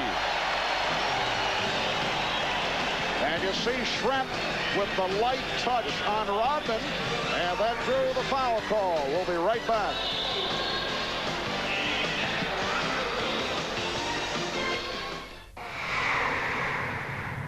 The NBA on NBC is brought to you by New Miller Beer, the brand new beer from Miller with big flavor that goes down easy. By Nike, who encourages you to participate in the lives of America's youth. And by Gatorade Thirst Quencher. You live life, you get thirsty. Life is a sport. Drink it up. Welcome back to the United Center in Chicago. Look at the hustle by Dennis Rodman a moment ago, and then Dennis saying, "So, have you read my book?" Michael Jordan misses a shot here. Luke Longley can't get his hands on it, and Michael Jordan just gets right in Luke's face. And during the timeout, continues to ride Luke Longley, as only a top player can do, who sets such a high standard of excellence. A coach in that situation would hurt a Luke Longley, where Michael Jordan can push and drive Longley, as he's done as to Ron Harper as well, to get them to be the best players they could possibly be. 8-0 run by Chicago, and they lead by 6. And here's pressure by the Bulls. And this pressure designed primarily to do that. Get the ball out of the hands of Gary Payton. Shot clock will be a factor now. It is down to 10. Down to 5. Perkins. Shot clock at 2. Kemp fired from 3-point territory. Nice touch by the Bulls as Harper and Perkins went flying. Apparently Harper pointing at Hugh Hollins, thinking that Hugh called it the other way, and he did. Wow, break for Chicago there, as it appeared that Ron Harper had knocked that ball out. Eddie Rush on top of the play and called it in Seattle's favor. This is a key stretch for the Sonics. They're over the limit in the penalty. 7 minutes to go in the third quarter. The Bulls should be attacking the basket. They could live at the foul line. The play by Payton to break it up. And last touched by the Sonics. So the Bulls get the new 24. Seattle desperately needs some offense. They've got to get settled down defensively, force Chicago into very difficult offensive scoring situations, and then get out in transition, attack Chicago's pressing defense.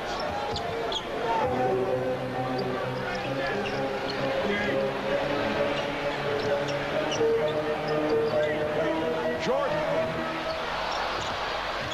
And kept alive by Rodman. Oh, Pippen with a beautiful delivery leading to the foul. And the crowd wants a flagrant.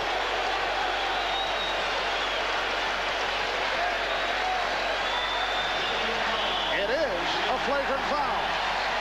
The Seattle big men, Perkins, Kemp, they're getting shoved underneath the basket. They're not taking care of their own defensive board. And Sam Perkins, that was called because of the combination of the earlier one in the first half that was not called a flagrant foul. The similarity, though, referees want to just discontinue that right now.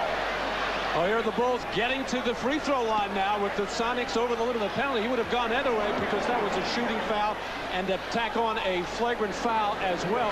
But that's what offensive rebounding gives you. It not only gives you those second opportunities, as Dennis Rodman and George Karl discussing their talking from yesterday, and both of these fellas do respect one another. And George Karl told us yesterday, he said, I'd love to have this guy on my team. I tried to trade for him. Bulls now with 9 unanswered points. Jordan. Rebounded by Kemp. Protecting against Rodman. But Dennis Rodman continues to play the mind game with George Karl. George Karl's getting sucked in. Payton for 3. Loose ball foul against Chicago. You recall in game 1 here on Wednesday night, it was a 2-point game going to the fourth quarter, and then the Bulls' defensive effort picked up even more so. We're seeing some signs of that here in the third quarter as the Bulls have been able to take command. They're now up by 7. Tony Kukoc, the hero of game 1 with 18 points, 12 of them in the fourth quarter. Scoreless in the first half, has to give the Bulls something.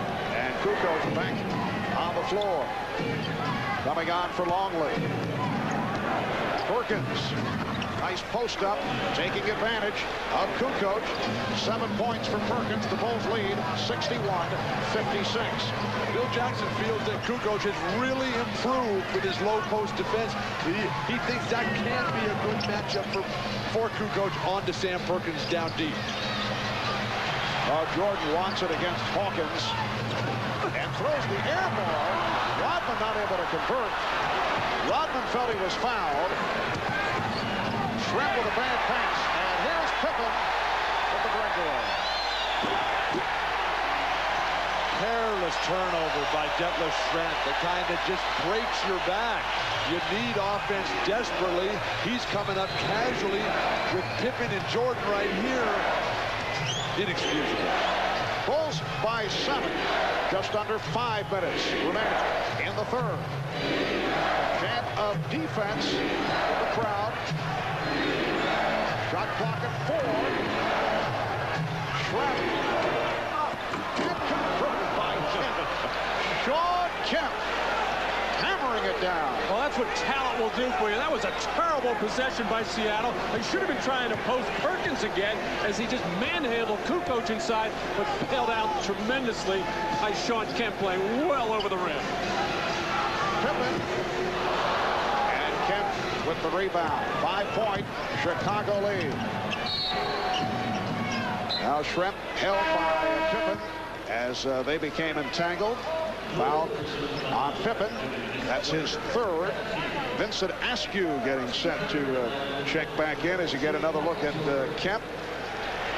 And Marv, Jordan's just gone to the bench. This is where George Karl and the Sonics made their big push in game 1. Seattle has to take advantage right now. It's so difficult, though, because Chicago is an outstanding defensive team. It is so hard to get a good shot against their set defense. Then you got to make it after you even get one the first time. Well, we saw in game one, Phil Jackson taking Michael Jordan out with 6 minutes to go in the third quarter, which is different than the regular season. Now taking him out with 4:20. I think Phil Jackson is sensing he's going to need Jordan down the stretch of this one. So Steve Kerr has come on. It's Kerr with Harper, Pippen, Rodman, and Kukoc.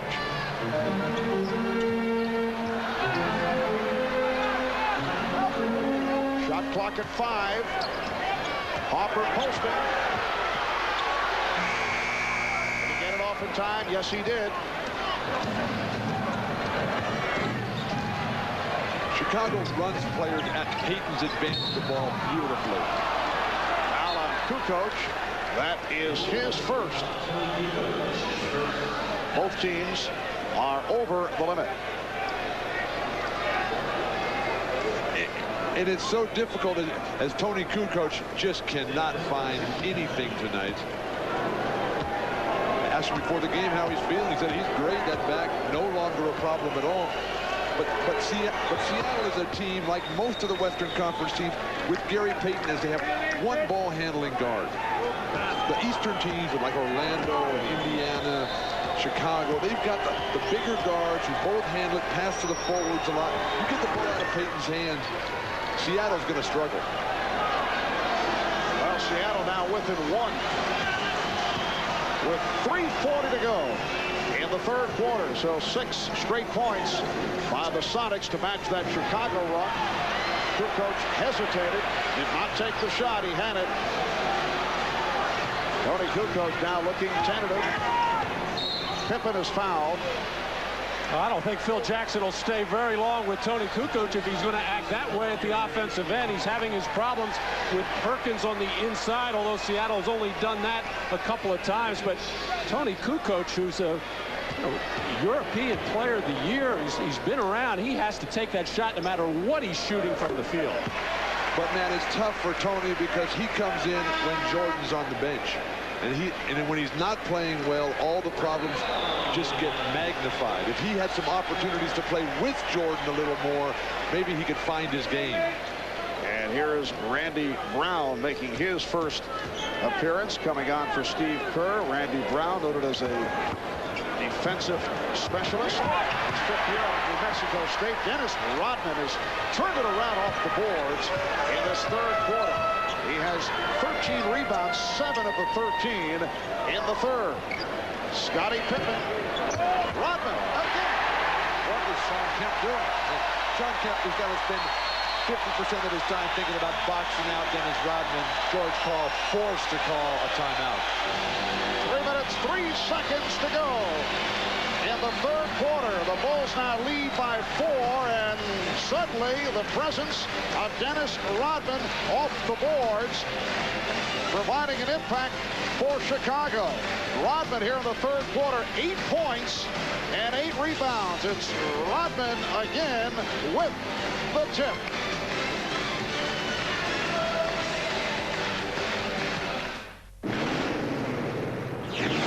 A look from above at the United Center in Chicago. Marv Albert, Matt Dukas, Bill Walton, Bob Rashad, Hannah Storm. We will make the move to Seattle Sunday night at 7 Eastern, 4 on the West Coast. Game 3 of the NBA Finals. Join us in Seattle. Sonics will host the Bulls. Showtime will kick things off for Game 3. 4 o'clock Pacific, 7 o'clock Eastern time. Let's check in with Hannah Storm. Marv, George Karl furious during that last time out. He said, you guys gave the Bulls those last 2 possessions. You've got to get in the game. Don't let the fatigue get to you. You have this game in hand. But he said, don't forget, get those defensive rebounds and then worry about your offense, Marv.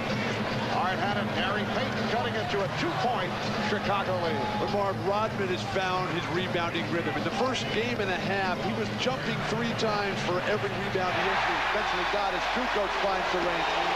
In this third quarter, Dennis Rodman, 9 jumps for the ball, 8 successful rebound retrieves. And Tony Kukoc had missed his first 4 shots, able to hit from downtown. Bulls with a 69-64 lead. Foul committed by Rodman. That is his third. Dennis Rodman, quiet first half. And in the third quarter, 8 points 8 rebounds, 7 on the offensive board. So he has 9 offensive rebounds, the most offensive rebounds in an NBA Finals game. Elvin Hayes with 11. Washington at Seattle back in '79. The human eraser, Marvin Webster, along with Robert Reed, Moses Malone, a 10 apiece. Minority eraser is always one of your favorites. Absolutely. Bulls lead 69-65 as we come up on 2 minutes remaining in the third. Kukoc showing the 2 in a row downtown. Well, that's amazing. We had seen it just a few minutes ago. Didn't even want to look at the basket. Now he comes out of that timeout. I wonder what. Oh, steal. And Scottie Pippen puts it down. So the Bulls in the midst of a surge. A couple of threes by Kukoc. And the steal leading to the pocket. Vincent Askew picking up that dribble a second time. Looked like double dribble. Randy Brown making a solid contribution. Good swing passes, tough pressure defense. Seattle crumpling under the building pressure right now in Chicago. Shot clock at 4. Perkins, air ball. Here comes Jordan. Leading Kukoc. And George Karl wants a timeout. 20-second timeout called by the Sonics.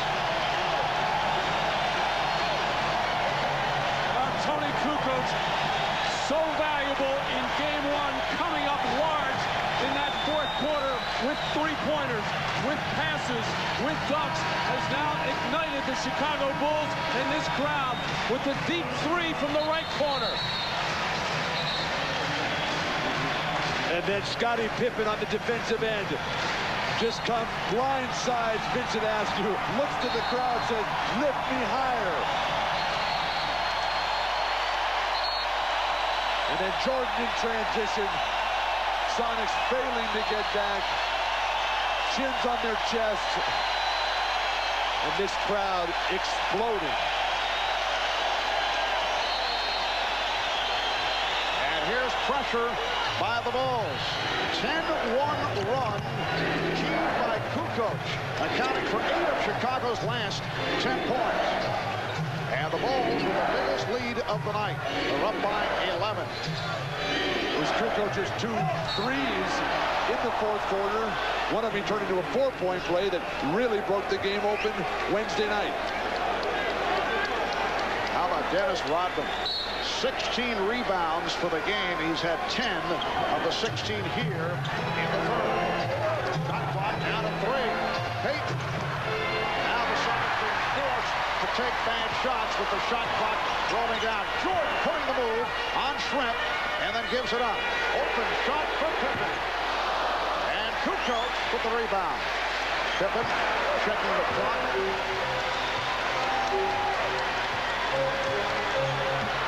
This is a tough mismatch for Perkins. He can't pressure Scottie on the perimeter. 4-second differential between the shot clock and the game clock. Down to 10 seconds in the quarter. Jordan way off. And it's rescued by Askew and he threw it away. Miscommunication between Payton and Shrimp. Seattle is totally rattled. All George Karl can do is try to build some confidence, try to keep some hope alive here as they've fallen behind by 11.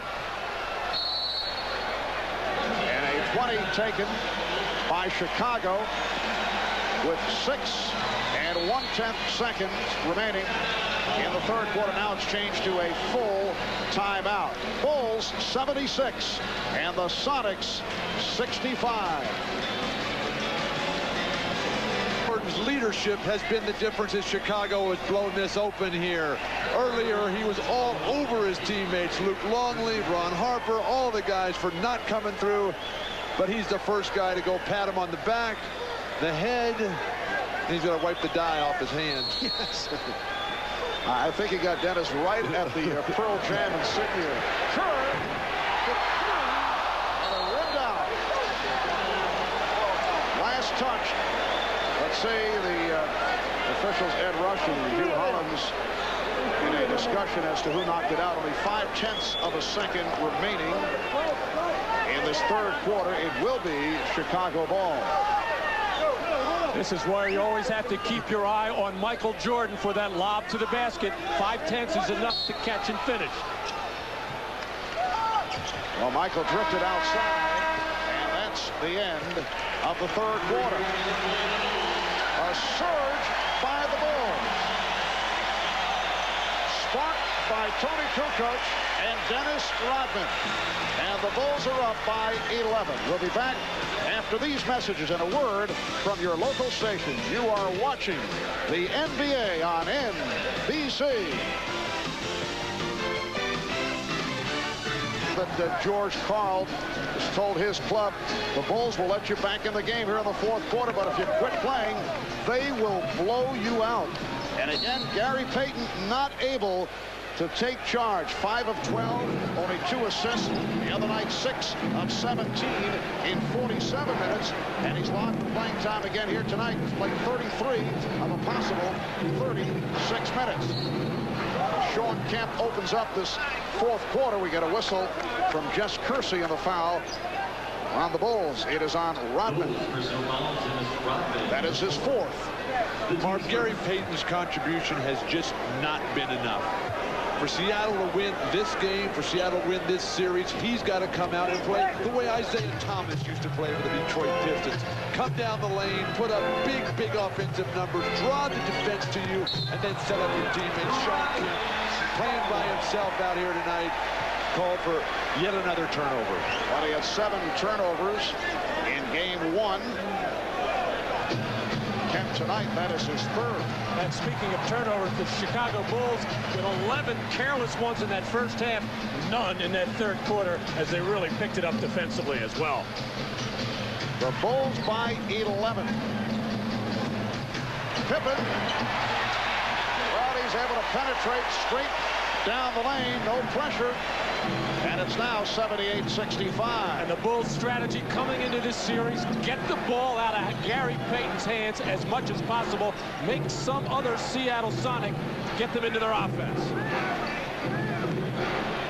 Poked away from Perkins, but recovered. Shot clock down to 3. Slipping by Kukoc. You'd think Tony would have some sort of idea, since Perkins is left-handed like Tony. Most players like to come to their strong hand. Pippen, Jordan just punishing the Sonics with their own right hands. So the Bulls now lead 78-67. Minute and a half gone by the fourth. Jordan with the fake and foul. Michael Jordan with a gorgeous baseline move. So Michael to the line. He is 5 of 8 at the free throw line. Askew was called for that foul. And every time there's a free throw situation for the Chicago Bulls, it enables them to extend their pressure, get their trap going, get the ball out of Gary Payton's hands, and then their defense can really pick up. The thing that surprised me about Seattle is every time they find something offensively, whether it's a post-up for Perkins, in the third quarter we saw a couple of post-ups for Payton, they score on it, but they don't come back to it. Jordan missing on both. 5 of 10 at the line. He's an 83% free throw shooter. It's been an embarrassing free throw display throughout this spring's playoffs for the NBA superstars. Jordan tonight, Karl Malone and John Stockton in the Utah-Seattle series. Another good play defensively by Randy Brown.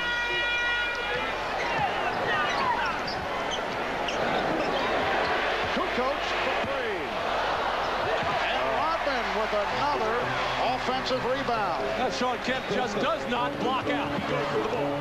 That's 10 offensive rebounds for Rodman. 1 off the all-time record for the NBA Finals, held by the Big E, Elvin Hayes. Brown now doing it at both ends. A terrific contribution for Brown. They don't look for him. They don't expect much from him, but he always just keeps it there with a great attitude. For the travel, the up and down, but apparently the official felt that there was contact made and knocking the ball away, and Perkins was able to recover. Or often they call a jump ball in that situation, which I think would have been the appropriate call. Oh, the back door. Brown saving it.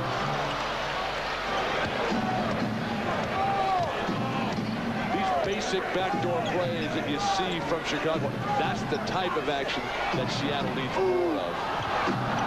Feeling the pressure from the new coach, but no call made. And Kemp could not believe it. Kemp gets in trouble, Mark, when he double clutches. Now Jordan in a post-up mode.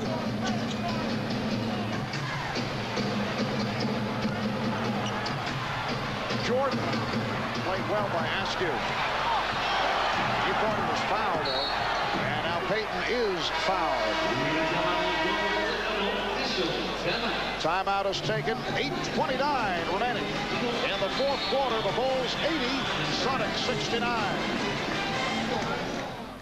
The NBA Finals continue. Game 3, Sunday night at 7 Eastern on NBC. Relatively quiet game for Dennis Rodman until just a moment ago. He's been mixing it up with Shawn Kemp. There's that flopping that George Karl was complaining about. But it was Rodman who have taken over this game for Chicago. And as Matt pointed out at the start, when they get that kind of contribution from their role players, they are extremely difficult to beat. Longley. Oh, nice move by Luke Longley. And Kemp came away with the rebound. The Bulls lead by 11. 4 minutes in. Fourth quarter. Percy Hawkins able to hit from downtown.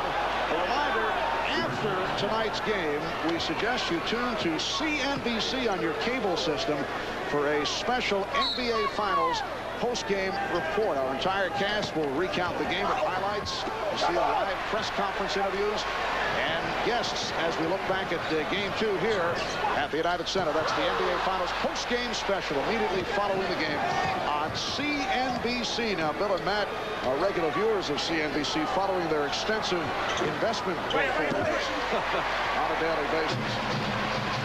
Is Geraldo going to join us? No, I believe Charles Gruden will be conducting locker room interviews. Michael Jordan sitting it out with 7.5 remaining in the fourth quarter. A series of moves attempted by Longley leading to this. Hawkins, yes, and it counts. And Percy Hawkins will go to the line. Chicago bench up in arms on this call. This is Seattle Sonic basketball. Force the turnover. This is what they do all season long. This is why they won 64 games. Good defense, quick strike at the other end, but absolutely no foul there as Phil Jackson just cannot believe that call. They let him go. And they still get the foul called on him. Percy Hawkins turning it around tonight. He has 16 points, completing the three-point play, and the Bulls now lead 80-72. Chicago staying with Rodman, Pippen, and Longley up front, along with Kerr and Harper. Here's Pippen for three. And back comes Payton. 2-on-1. Kemp winning the move on Kerr. Good foul by Steve Kerr. Seattle is terrific at making runs when Michael Jordan goes to the bench. He comes back in, and it comes right back. Now, Steve Kerr knows that Shawn Kemp's going to throw one down here. He's going to make him earn it at the line. And here comes Jordan making his way. Reporting in. Kemp 7 of 9 at the line. Well, Chicago's offense has just gone dormant right now. They're settling for jump shots. They're careless with the basketball. And that's why, of course, Michael Jordan re-enters to add semblance of order quickly. And the thing is that Michael hasn't played that well at the offensive end tonight. Just 8 for 20 shooting. He's got 22 points. Ron Harper headed back to the Chicago locker room. We'll check on that. And the call away from the ball. It's on Askew. 6:55 remaining, fourth quarter. Timeout taken. It's the Bulls by 6. We'll be back in Chicago in a moment. Is brought to you by Budweiser, official sponsor of the 1996 Summer Olympic Games. This Bud's for you. By Genuine Chevrolet, the cars more Americans trust. And by Fidelity Investments. It's time to realize the power you have. Well, the Chicago lead once 13 is down to 6. 6:55 remaining in the fourth. Dennis Rodman with a spectacular second half off the boards. And in the offensive rebounding department, 10 rebounds, one shy of the NBA Finals record. And you look back at some of the big games off the boards in the playoff history of Dennis Rodman, and this one is right there with 19 rebounds in all. Well, if I'm Seattle, the only player I've seen for their team to get a body on Dennis Rodman and keep him off the glass is Vincent Askew. Even though he's maybe an inch or two shorter than Dennis Rodman, he's got the wide body, and he'll lay some wood on you. Shawn Kemp just will not do it. Now trying to get the Bulls revved up. A 7-0 run by the Sonics since that Chicago 13-point lead. Jordan. Michael Jordan able to penetrate. Brown looking for the steal. Bulls 82. Sonics 74. Here's Payton. Right back. Gary Payton cuts it to a 6-point Bulls lead. Payton has been so much more effective in this series facing the basket from around the foul line area. When he tries to turn his back against these bigger players of Chicago, he gets in nothing but trouble. Longley. Well, Tony Kukoc, who helped, Kukoc comes up hobbling. He helped turn things in game one.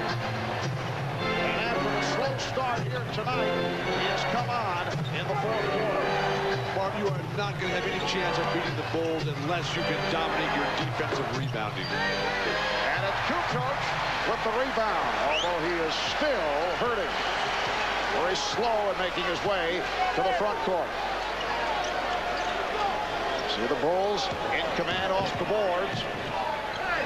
Jordan and Kemp able to keep it away from Longley. And even that time, Luke Longley had inside position, just not able to get up high enough in the air. Shrimp, yes, Detlef Shrimp. He has 13 points. The Bulls 84 and the Sonics 78. We have 5:15 remaining in the fourth. All set up by Payton, getting to the hoop, creating, drawing the defense, and then hitting spot-up shooters who have to keep finishing. Detlef Shrimp, make a shot, please. Thank you. Kukoc for three. Jordan with the offensive rebound. Jordan stripped by Payton, but able to recapture and falls for time. Askew tried to knock it aside. Jordan very upset. He thought he was fouled. 22nd timeout taken by the Bulls. Well, George Karl was running up the sideline at the beginning of that possession for Chicago, exhorting his team that this is a big stop. They are within 6 points as Michael Jordan losing possession, but so quick with his hands and so strong to dig out that loose ball and get the timeout. Matt, when that ball's on the floor underneath your basket as a defensive player, you've got to go to the floor to get this ball. Everybody's standing and bending over at the waist, except for Michael Jordan, the best player in the game, diving on his hands and knees to dig that ball out. And he's in the face of the official, Jess Kersey, as he thought he took a hit. Tony Kukoc being tended to by the Bulls trainer Chip Schaefer. A moment ago, we saw Ron Harper head back to the locker room. We're told he is bothered by an upset stomach.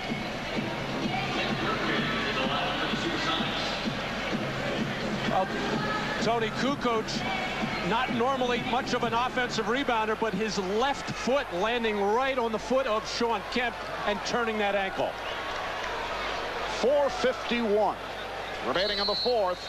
Chicago in possession, and they lead by 6. So the Bulls stay with Randy Brown and Michael Jordan in the backcourt. Here's the lead broken up. That was intended for Jordan. Good recovery by Hersey Hawkins, who I think has done a very solid defensive job on Michael Jordan tonight. Bulls getting back, breaking up that pass. And Ron Harper is back on the Chicago bench. Rodman blocked. And a foul. If Seattle could get the same kind of job on Dennis Rodman by Shawn Kemp that they're getting by Hersey Hawkins on Michael Jordan, they'd have a lot better chance of winning this game. Foul on Payton, and that is number 5. Here's another look. A terrific look-away pass by Michael Jordan. He knew he had Rodman running the middle of the floor all the way. I'm sure he did not want to fake out Dennis Rodman. He wanted to make sure he could see that pass coming. Rodman had hit his first 2 at the line. Dennis, during the regular season, only 52% at the foul line. Now Brown sitting down, replaced by Harper. Bulls 85, Sonics 78. Chicago looking to go 2 up in this best of 7. The Sonics would love to go back to Seattle tied at 1 apiece. We come up on 4 minutes remaining in the 4th. Yes, and it counts. Shawn Kemp will go to the line. Shawn Kemp had a notion all the way. When he felt Luke Longley on his back, he just drifted out to the corner, wanted the ball, and wanted everybody to get out of his way because he knows he can take Luke Longley off the dribble. Matt, this is the kind of play that Shawn Kemp needs to make all the time. George Karl, ecstatic, realizes the isolation he's got to mismatch Longley 20 feet from the hoop, get to the basket, get by your man, and get in the air where there's no help defensively. And you see Longley sitting down after picking up his 5th foul. It's only a 4-point Bulls lead. 4 minutes remaining in the 4th quarter. Jordan played by Hawkins. Jordan with the step and foul. It is absolutely amazing. Michael Jordan just has such a feel at the offensive end where every other player is on the floor. He had that side clear. He saw the double team coming, but just so quick on the spin to elude that double team, get in the paint and draw contact. Matt, remember at the beginning we were talking about anticipation on defense. The Sonics have to know that Michael Jordan's going to try to take over this game down the stretch. And when he makes that spin move, somebody for Seattle has to be there sooner. The same way Scottie Pippen is coming from that blind side when he's playing defense on the Sonics. Well, we've seen all night long the Chicago Bulls taking advantage of really the over-aggressiveness of Seattle. We see it with their scrambling, double-teaming defense. It has opened up offensive rebounding opportunities for Dennis Rodman. Michael Jordan, 6 of 11 at the line. And the Bulls now lead 87-81 with just under 4 minutes remaining in the 4th. Payton with the snip. And they swing it out. Here's Fred. To the rebound. That left Fred now 5 for 13. Timeout called by the Bulls to save that possession. 3:35 to go in the 4th quarter. We'll be right back. Ball big. Miller Moments. Tonight's Miller Moment takes a look back 18 years ago to the day of the Seattle SuperSonics and the Washington Bullets Game 7 of the NBA Finals, a game that belonged to the Bullets' big men, Wes Unseld and Elvin Hayes. They led the Bullets in overcoming a 3-2 deficit, including this Game 7 effort in Seattle. The Bullets winning by 6 to take the 1978 NBA World Championship. Wes Unseld named the series MVP. In recognition of that moment, Miller Brewing Company will donate $1,000 to the Thurgood Marshall Scholarship Fund. I believe I have set an NBA Finals record for mentioning Elvin Hayes in a single telecast. That was a terrific accomplishment for the Bullets on the home court of Seattle in the 7th game, where Dennis Johnson, one of the great playoff performers in history, went 0 for 14 on his home court in the deciding game. So sad that Dennis Johnson did not make the Hall of Fame this year. But I would think an eventual entrant. Absolutely, just has to be there. One more mention of the Big E. Dennis Rodman is one offensive rebound away from equaling the all-time NBA Finals record, 11 offensive rebounds. Shot clock is down to 5. Kukoc for 3. Rebounded by Perkins, and Kemp with the recovery. It is a 6-point Chicago lead. 3:15 remaining in the fourth quarter. Critical possession for the Sonics. Shot clock is at 5. Payton for 3, coming up short, and deflected out by Jordan with 2 on the 24. Discussion here as to whether Gary Payton's shot actually hit the rim, whether they should reset. Ed Rush says it did. A new 24. Well, that shot looked awful leaving Gary Payton's hands. He just kind of short-armed it, as we hardly even say Gary Payton's name. He's been so quiet here in the second half. Perkins posting up on Kukoc. Fires it up. Rebounded by Kukoc.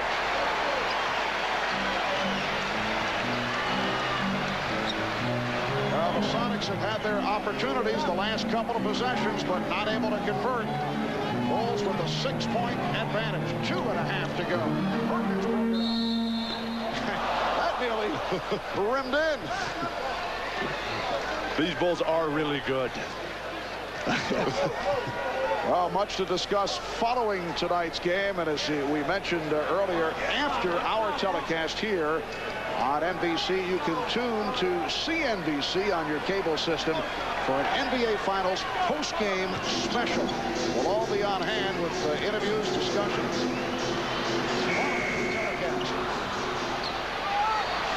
Back come the Sonics. Gary Payton. Shawn Kemp.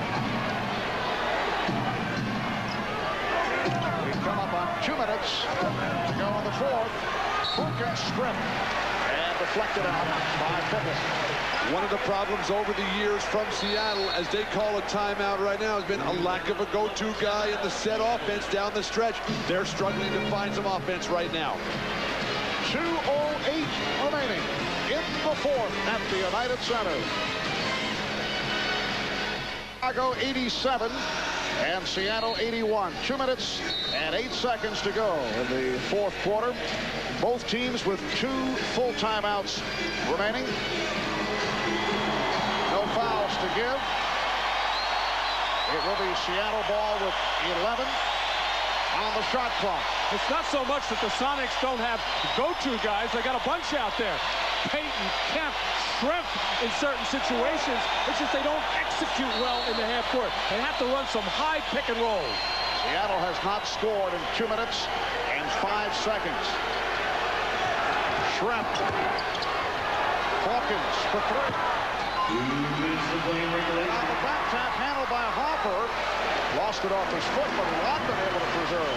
Marv, Seattle's had golden opportunities. Shrimp had a beautiful wide open look. Hawkins' look was solid as could be. Payton's air ball was a good look. They just can't make any of them. And now 3 of 14 from 3-point range. Shot clock is down to 2. Down to 1. Harper just didn't get it away. Bulls keep it alive, and Jordan draws the foul.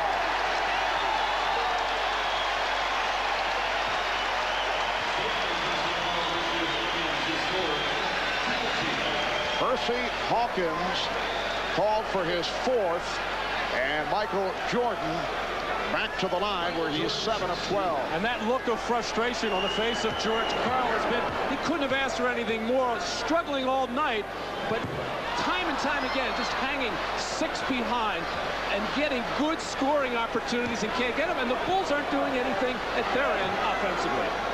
But the offensive rebounding for Chicago, what is Perkins doing? What is Kemp doing? What is Shrimp doing? Chicago had 19 offensive rebounds in this game. Bulls lead 88-81. Shrimp with the fake. Not able to hit on the running hook. Kemp is there. It will count and the foul. Shawn Kemp with 26 points. Foul committed by Tony Kukoc. And Kemp keeping the Sonics alive. All set up by the penetration of Shrimp. A terrible shot, but at least he drew some looks defensively, and that enabled Kemp to slide along the baseline and find the opening. Another big statistical game for Shawn Kemp, but just having an awful time at the other end defensively. Not even trying to get a body on Dennis Rodman, just trying to go get rebounds. But when you're playing Rodman, you got to bucket. Three-point play again for Kemp. And the Bulls lead by 4. Steve Kerr back on the floor as we come up on a minute remaining in the fourth quarter. Bulls led by as many as 13. Sonics able to get back into it, and they've had, as we have been discussing, a number of opportunities. Here is Jordan, and he's fouled. Hit from behind by Schrempf. And took exception to it as Schrempf taking a wild swing there. Got a piece of the ball, but no doubt got a piece of the head of Michael Jordan, and a quick reaction, and then Michael caught himself. This is just a replay of game 1. Whoa. This is a... You put Detlef Schrempf, their worst defender, on Michael Jordan. He lights up, just goes right to the hoop. Detlef ushers him in to his right hand. Not a good foul by Detlef Schrempf. Bulls only 4 of 8 at the line in the fourth quarter. Shawn Kemp saying he liked the hard foul that Detlef Schrempf took. But you know how it happened again? It was another double team coming.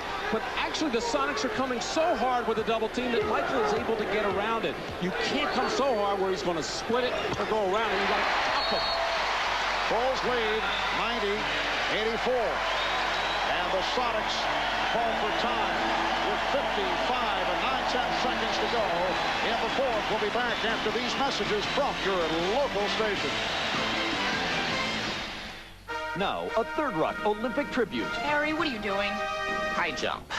World record. A timeout, so they have 1 remaining. They are down by 6 with just under 1 minute to go in this fourth quarter. And for the second straight game, the Sonics have not been able to convert down the stretch. Game 1, the last 5 minutes, only 1 of 12. They've had the looks here tonight, only 2 for 7.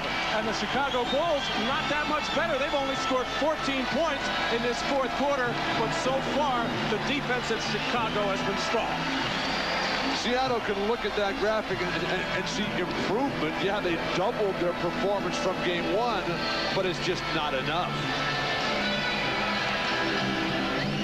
Payton will throw in, looking for the room from Ron Harper.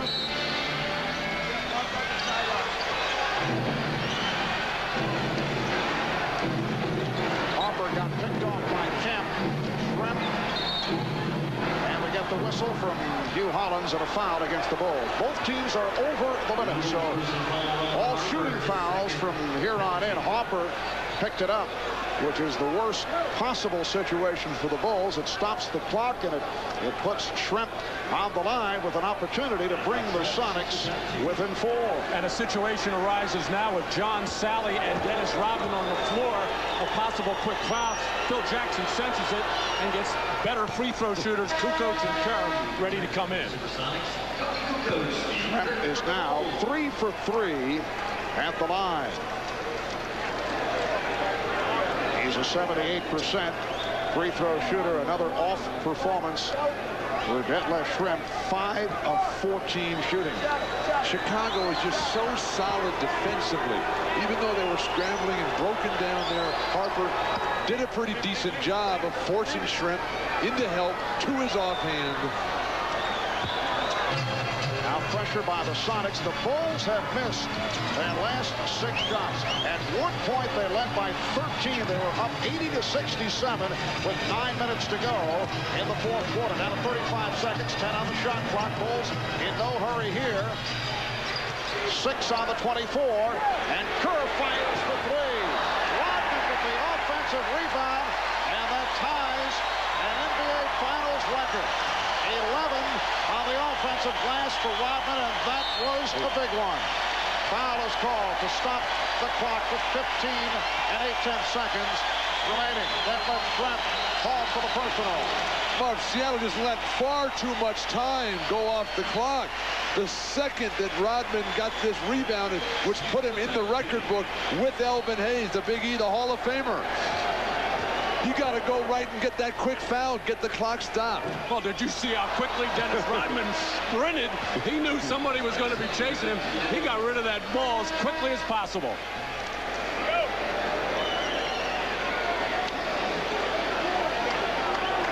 Tony Kukoc making his first appearance at the line. And he's a 77% free throw shooter.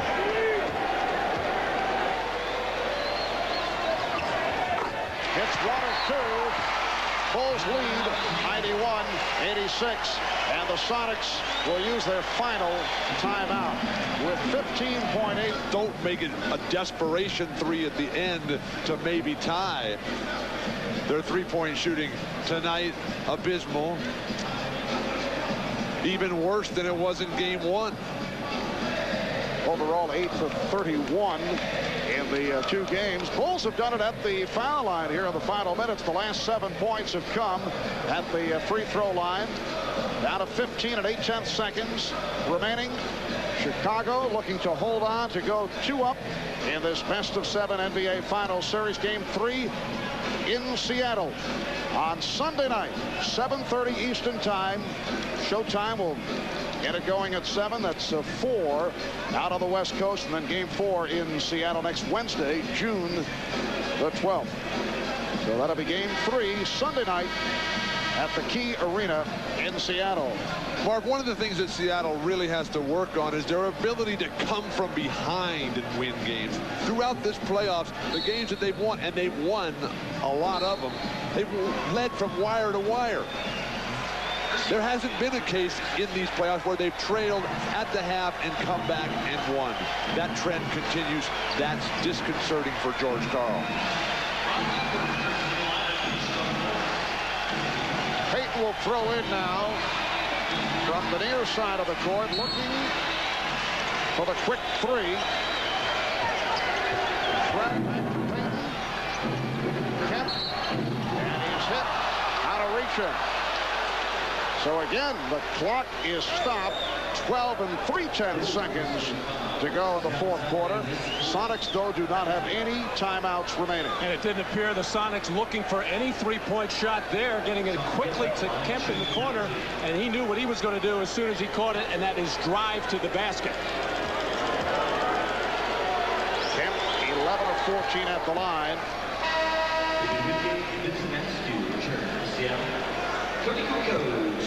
Seattle now 22 of 28 at the free throw line. They've hit all 8 in the 4th quarter. Shawn Kemp with 28 points to lead Seattle. Seattle has to make this free throw, get the quick steal or foul immediately. 3-point Chicago lead. Kukoc having trouble and has to use a timeout. Couldn't find anyone, avoiding the 5-second violation. Well, David Wingate just locked up Michael Jordan and just literally held him and wouldn't let him come to the ball. But how about running the baseline to get the ball in bounds? That would help.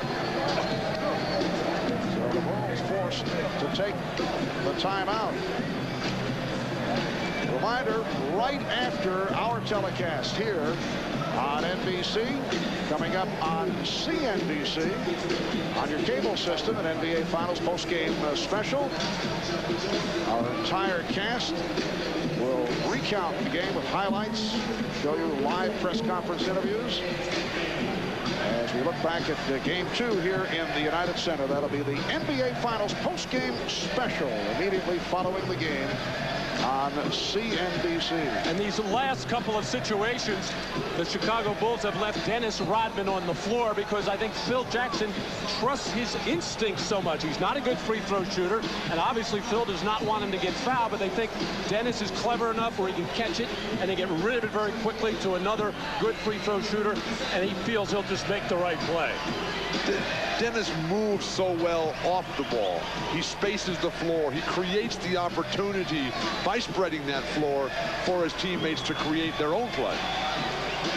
And when Phil Jackson looks back at this, he will not be happy even with the victory. The Bulls missing their last 7 field goal attempts. They've done it at the free throw line. They have not hit a shot the last 6 minutes of this fourth quarter.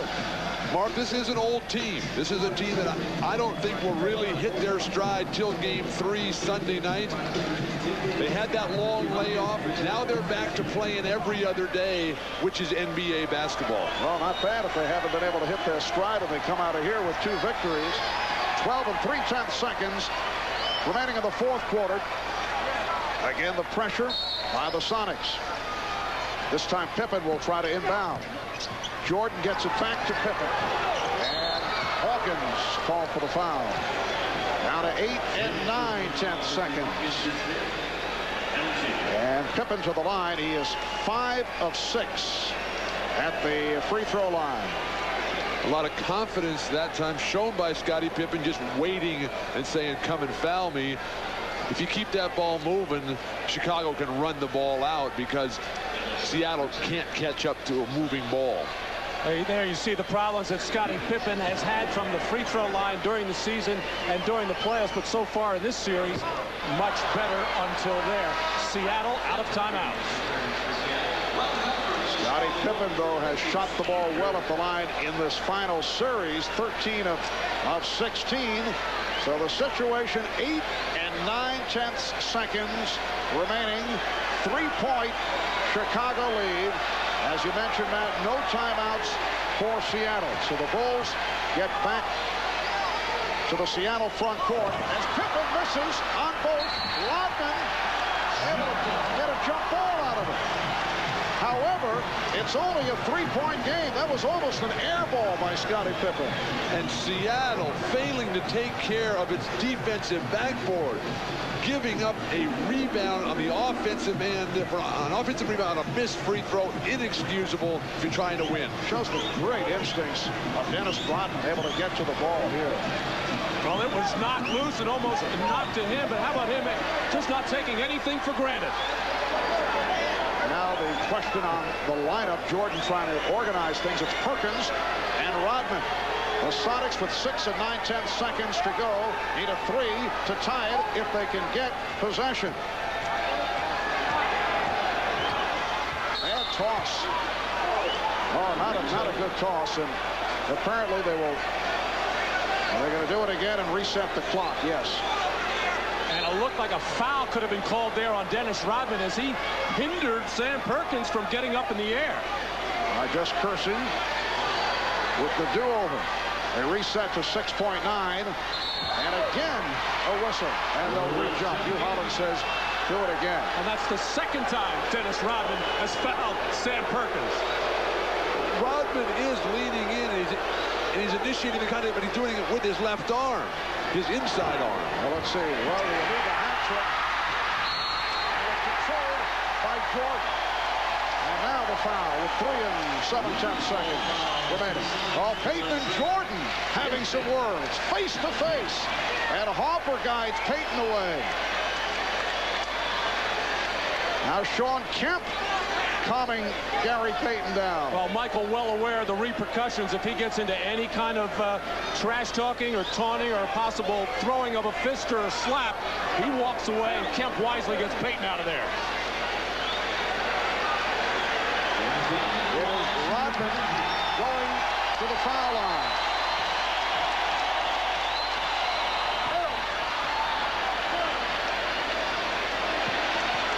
Dennis Rodman now 3 of 5 at the line. This has not been pretty down the stretch. Well, Pippen missed 2. Now Rodman missing. Only 3 7/10 seconds to go in the fourth. And Rodman is able to hit for a 4-point lead. Perkins fires it down for Shrimp. And that will do it. The Chicago Bulls escape with the victory.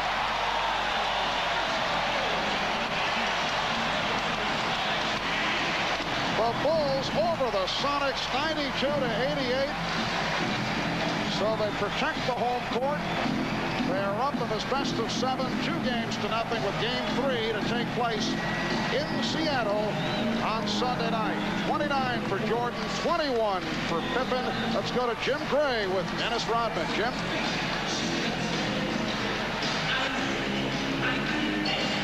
9 points. He has 20 rebounds, tying a playoff record. Dennis, you made that final free throw there, plus you had a lot of words with George Karl. What did you say to him after his derogatory comments about you?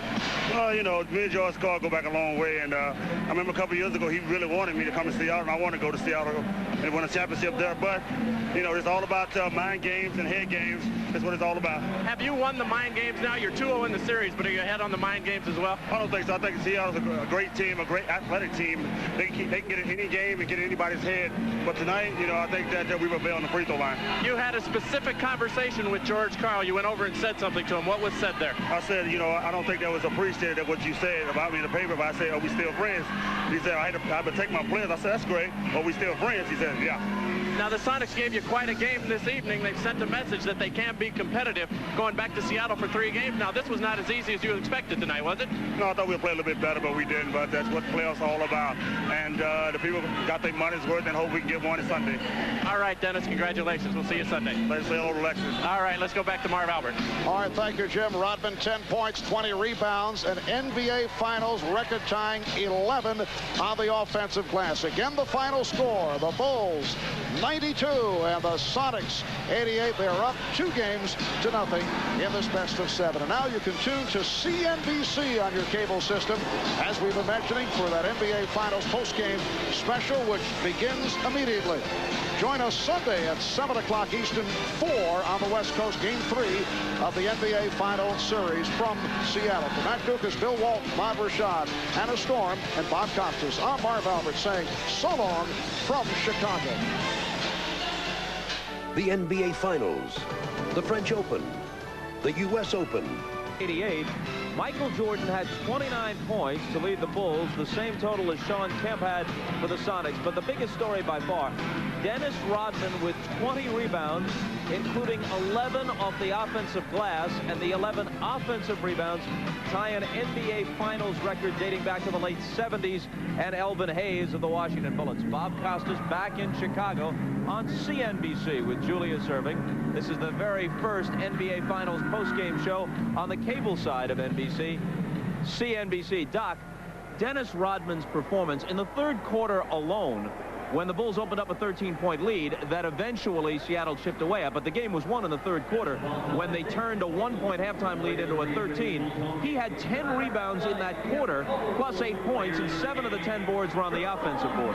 Well, Bob, as you and I talked about a little earlier, sometimes that's a full night's work for most of the power forwards around the league. And even in Dennis's case, with him getting the 8 points, something that he doesn't do that often, it's a found situation for the Chicago Bulls. But I think at the beginning of the second half, there was a statement made. Hersey Hawkins had come out, scored 11 points in the 2nd quarter, some of them on Michael Jordan. The first time that Hersey touched the ball in the 3rd quarter, Michael stalked him, forcing a Hawkins turnover, and that sent the signal to the Seattle SuperSonics that they were not going to win here in Chicago's building. Moments ago, Ahmad Rashad caught up with Michael Jordan as he was leaving the court. Let's rack up that tape and play it now. Ahmad Rashad with Michael Jordan. It's one game. We got to win 4 games, and we got to play like it's no tomorrow. Today in the first half, we came out very relaxed. We give this team a lot of confidence on our floor. We got to take that confidence away from them. In the second half, it was all about defense. You guys seemed to clamp down. But it was all about business. You know, this team was in the ball game. They right where they wanted to be. We had to take control of the ball game and really dictate the tempo and dictate the type of game we wanted to play. All right, when you were struggling a little bit throughout the game, but it came down to crunch down, you were right there. I can care less. We won the game. All right, Michael. Thank you. All right, Ahmad Rashad with Michael Jordan. A short time ago, Seattle did not score a field goal in the last 6 minutes and change of the 4th quarter, and yet they were in the game to the last few possessions. This has to be terribly frustrating when they get on the plane and realize that they had a decent chance to win game 1 and a heck of a chance to win game 2, and they go back home down 0-2. Well, let's put the right slant on it, Bob. You know, Seattle came in here hoping to win 2 games. They'd be very satisfied with winning 1. And if they didn't win any, at least they would be able to gather some data and be encouraged going back home, knowing that they can control a few things about the game. This game was one that was played at Seattle's tempo. They wanted to slow it down. They wanted to be very deliberate offensively, try to get high percentage shots, give themselves a chance to win this game at the end. And that's exactly what they did. During that same stretch, even though Seattle didn't score any field goals, neither did Chicago.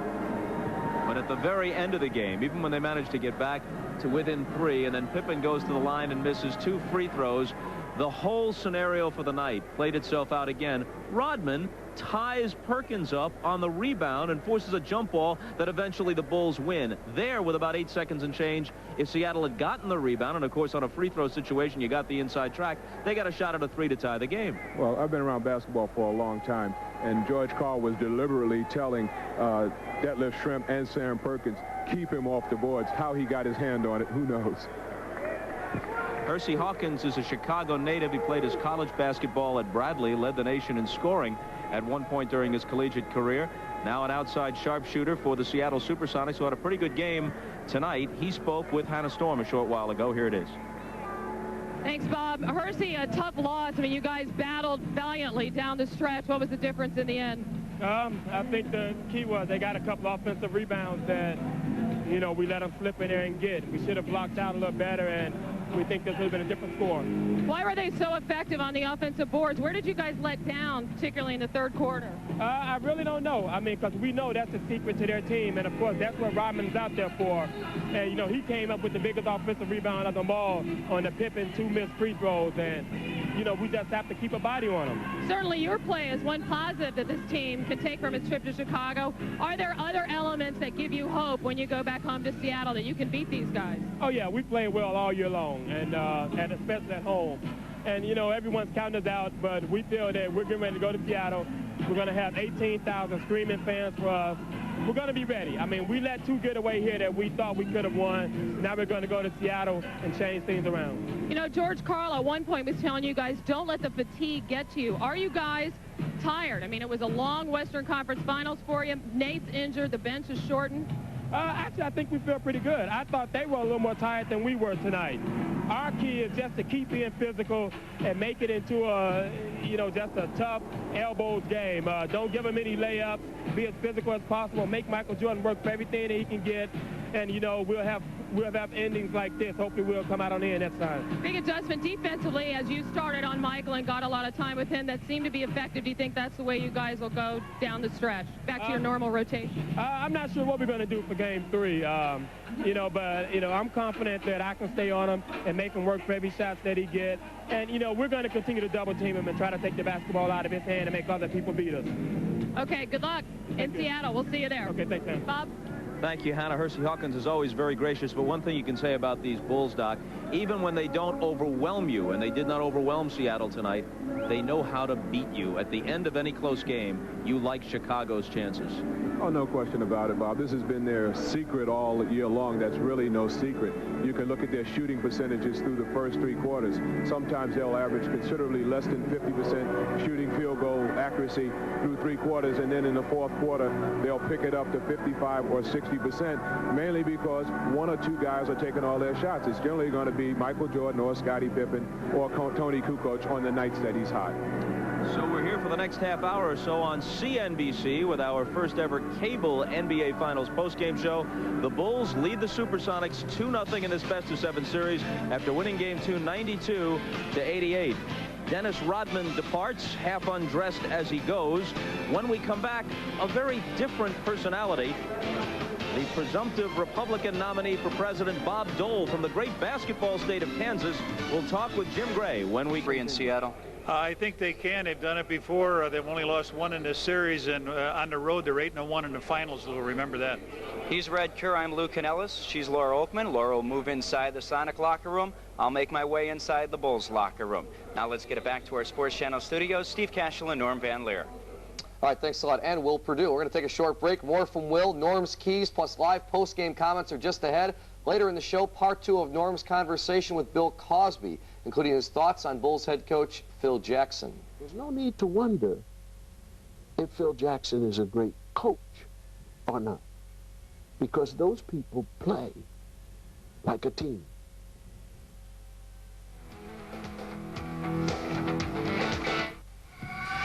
Puts it right in. Indeed, the two-timer. Go ahead, Dennis. My hat's off to you. I don't want that hair, but my hat's off to you. Then, too hot to handle. Tony still maintaining. A little fall action there.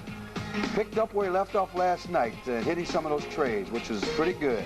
Now, at the same time, you're talking about defense. The Bulls came back with some of their own. Scottie Pippen a steal, Scottie Pippen a jam. And that's the way it went in this part of the game.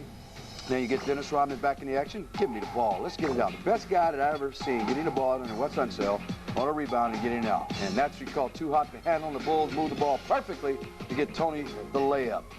And what we call not tonight. No, get it out of here. That's what happened tonight as the Bulls just said no, no, no. I don't know if it was the Bulls as much as fatigue set in with Seattle. They just couldn't. They had opportunity to win this game and make it a little better than they've shown right here because they had open shots after open shot and they just not hit tonight. And that's why I would say not tonight. And that's the end of that. And the Bulls were very lucky to get away. MVP Dennis Rodman tonight. You got it. All right. All right, now, Phil Jackson about to meet the media. But until then, I want to ask you real quickly, Will, you played with 3 championship teams with the Bulls. What does Phil say after a game like this in the locker room? Well, he really doesn't say too much. He just basically says this is something that we'll talk about tomorrow on the film because, unfortunately, film doesn't lie. So he lets you guys just get dressed and everything? He won't say too much. He'll just tell us what he thought about the game. And I think one of the things he'll mention is free throws, and I think that's something they'll work on in practice tomorrow. All right. Sounds good. Is Phil ready? Okay. Phil's still making his way towards the podium. Because he's telling the players to work on those free throws. You got it. Let's take a look at some statistics from tonight's game. Interesting because you'll notice the rebounding. The Bulls out-rebounded Seattle tonight 45-39. Dennis getting 20 of those rebounds. In Game 1, the Bulls were out-rebounded 41-40. But look at the turnovers right there. Bulls with 15 turnovers tonight. They only had 7 in Game 1. Well, that was a big difference. I think I kept it tight because, you know, that defense, Seattle, give them credit for having these turnovers. I think we're ready for Phil now. Let's go back to the United Center.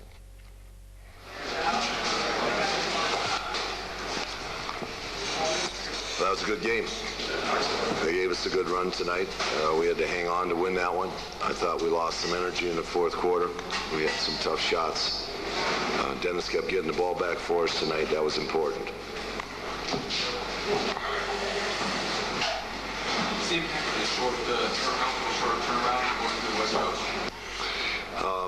Yeah, this short turnaround, I think it's real important for both teams to find a way to get their teams on the floor Sunday afternoon and have a good game. Both of us will be struggling a little bit playing 3 and 5 nights, but that's good. Keeps the momentum going in this series. Coach, you knew they were going to turn it up a notch defensively, and offensively a few of the other players came through also. Can you speak about that? Well, you know, I thought they came out with a real good defensive plan. They had a nice defensive first half. They handled our pressure well. We're the ones that made the turnovers the first half, and we put ourselves a little bit in jeopardy. We went in at halftime with a 1-point lead, but I couldn't tell which team had the momentum. It just was a seesaw game, which I thought it stayed until the end of the third quarter. We got that burst and got our opportunity actually at the end of the shot clock there at the end of the third quarter, extended to a 14-point lead. It didn't happen for us, but it gave us the momentum in the fourth quarter where we knew we could go out and play the defense that we know we have to play in the fourth quarter. And we ended up hanging on as offense became a problem for us. We didn't get many shots to go down. Phil, this is a pretty good example of what Rodman has contributed to this team all year, isn't it? The dimension he gives to this team? Yeah, it really was. Second opportunities, the little things he did, just the free throw shot down the stretch, you know, he finds a way to help the team out. Is the work that you're doing on Gary Payton going according to plan, or have you been more effective as a team against him at both ends? Well, I think, you know, mostly we can say the offensive end we've been effective. We haven't exploited basically the Pippen matchup. He got 21 points tonight with Gary guarding him, same as he got the first night. That's okay. But we haven't been making a special effort to take him in the post or do anything unusual with that matchup. We're just letting it happen as it comes along. The other end of the court, we're trying to focus on making them have to work. They just have to work bringing the ball into an offensive area and operate the team and function as a point guard. And that's, been working well for us, keeping them out of the scoring. We look for on Sunday, Coach. Well, I think they feel like they've got a real good opportunity. They've felt good about, I think, collecting us and getting us under control offensively. It's a 92-point offensive output by us tonight. They feel probably they could play better on their home court. We expect a lot of energy from their crowd. They've got a hold serve now on their end of the court, as that analogy goes. 3 games on their court is an uphill battle for us. We haven't won in that new building yet. They've been very good in that building, so they've got to feel good about it. What was going on with Mike At the end of the game, I just think there's a lot of contact, and there's some words exchanged. Coach, first half, Bulls had 11 turnovers. Third quarter, no turnovers. At halftime, was that the key thing you were looking to address? Yes, definitely. We had to talk about how we were handling the basketball, the fact that we weren't getting good shots in the first half. We weren't passing the ball with the crispness that we were used to. We got some 3-second violations.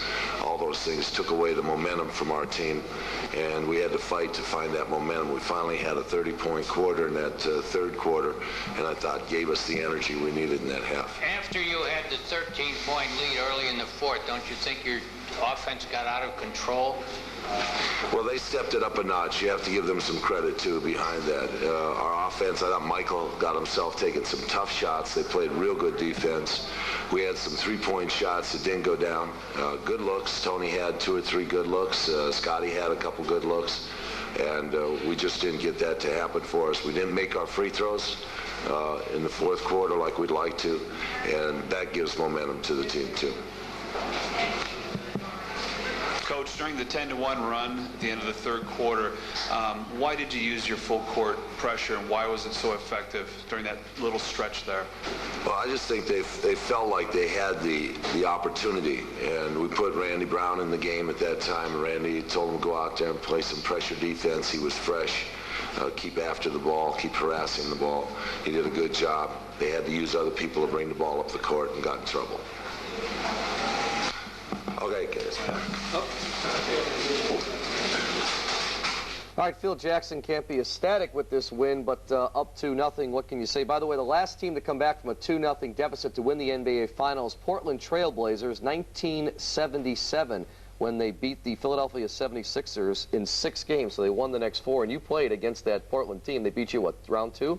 Round 1. Round it was 1. A 3-game series in those days, and I think each game was no more than a 3-point victory, 2-point victory, and that was one heck of a series. A great matchup. But a couple went to overtime, right? I think 2 of those games were overtime. I was sitting in the stands. Well, it was long. Were you a little pup then, huh? I was a very little pup.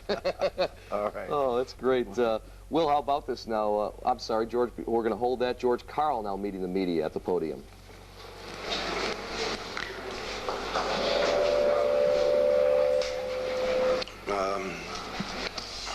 First thing I'll say is that I'm really proud of my basketball team in the fourth quarter. We had some trouble late third, broke apart a little bit, but came back together well.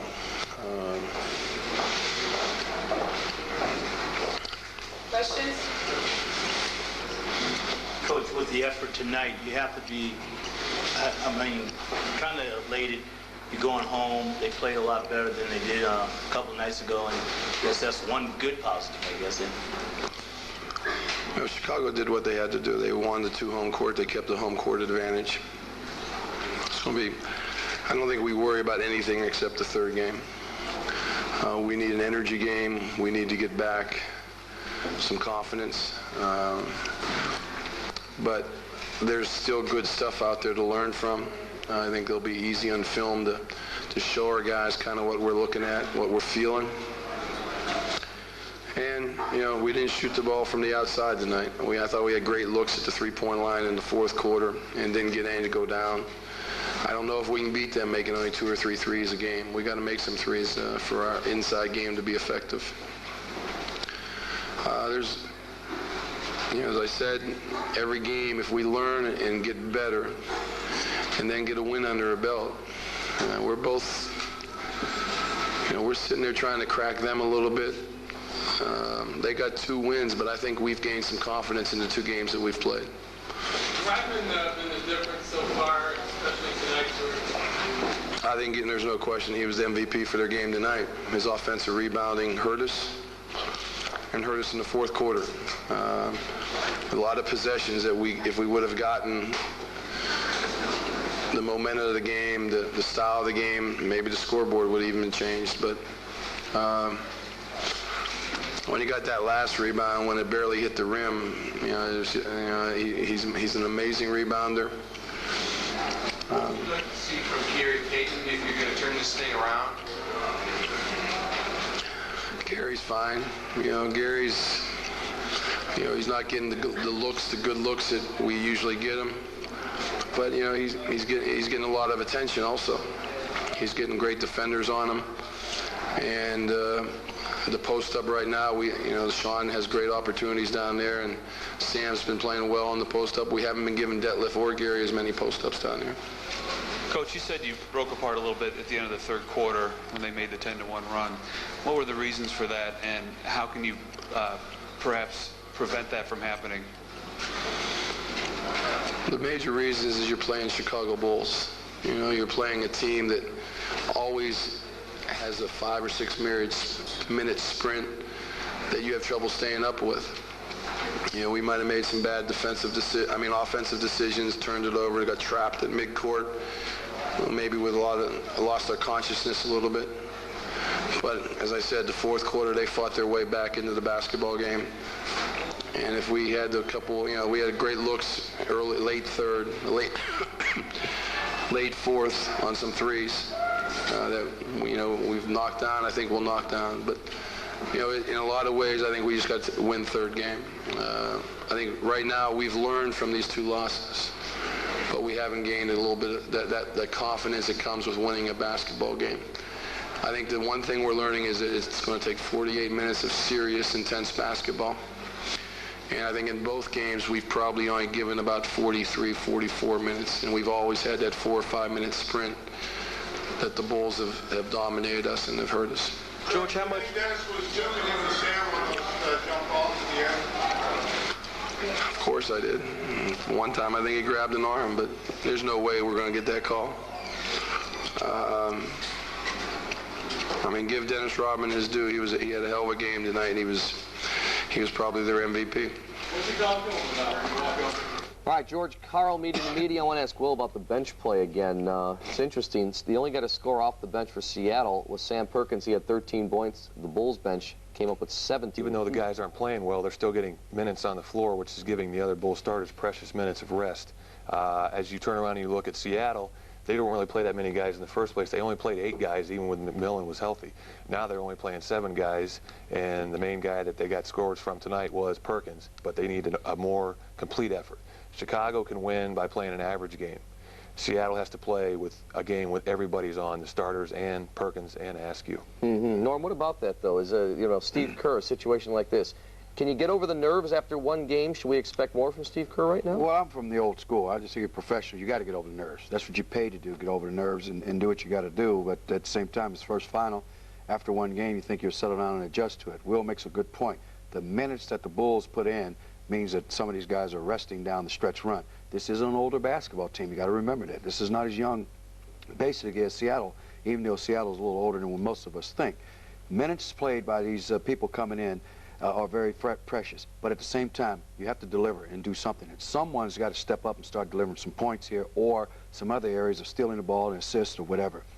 But once again, some valuable minutes to give some people rest down the stretch run. And when you look at this, Seattle had 3 people that played in the 40s as far as minute goes. I think that'll wear you down with this one day off and playing again. So I think that's in favor of the Bulls at this time. And let me tell you something, going back to Seattle, and that crowd is definitely going to lift that team up, because that is unbelievable the way they cheer for their team up there. Plus, they're coming off a 7-game series, which ended just last Sunday. By the way, Tony Kukoc, the 6th man of the year, 24 minutes, missed 8 of 12 shots, finished with 11 points. We're going to take a short break. Still more coming up in the Special Bulls post. Actually, the team's attitude is pretty good. I think, you know, it's always discouraging to lose basketball games, but I think you always try to take something positive from it.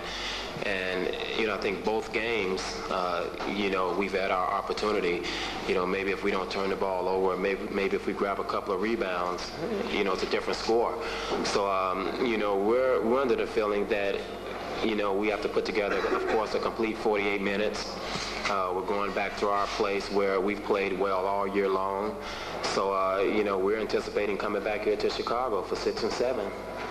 Hershey, after playing them 2 games, is this team, the Bulls, all they're cracked up to be, or are they beatable?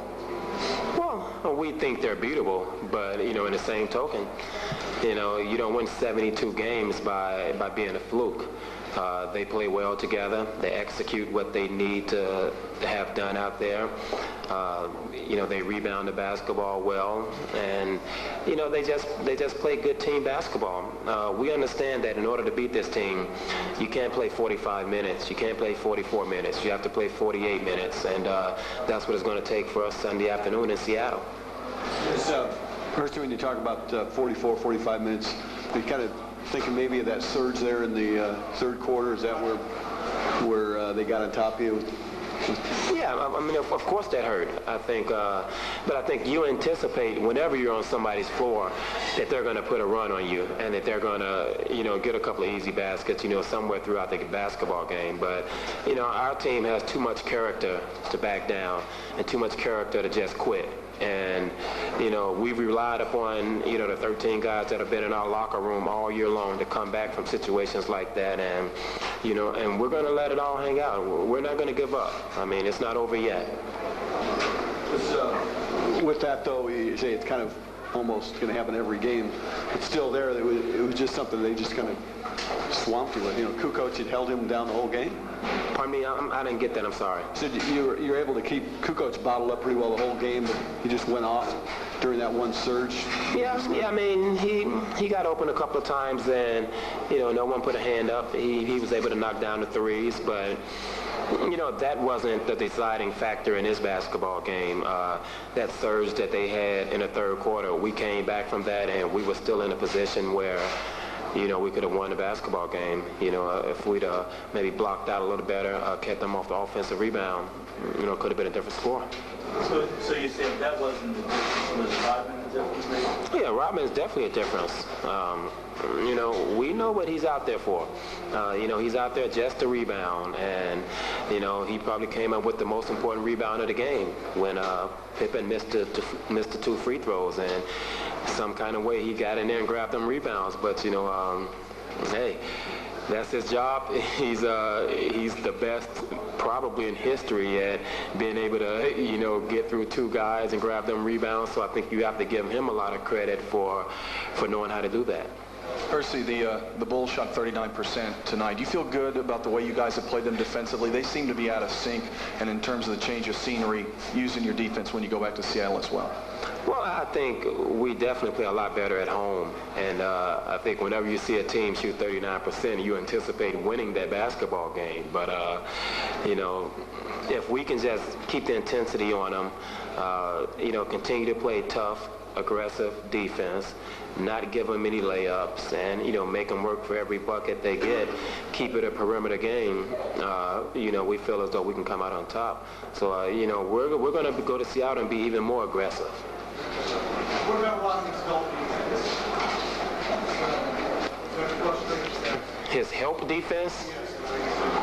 Does it frustrate us? No. I mean,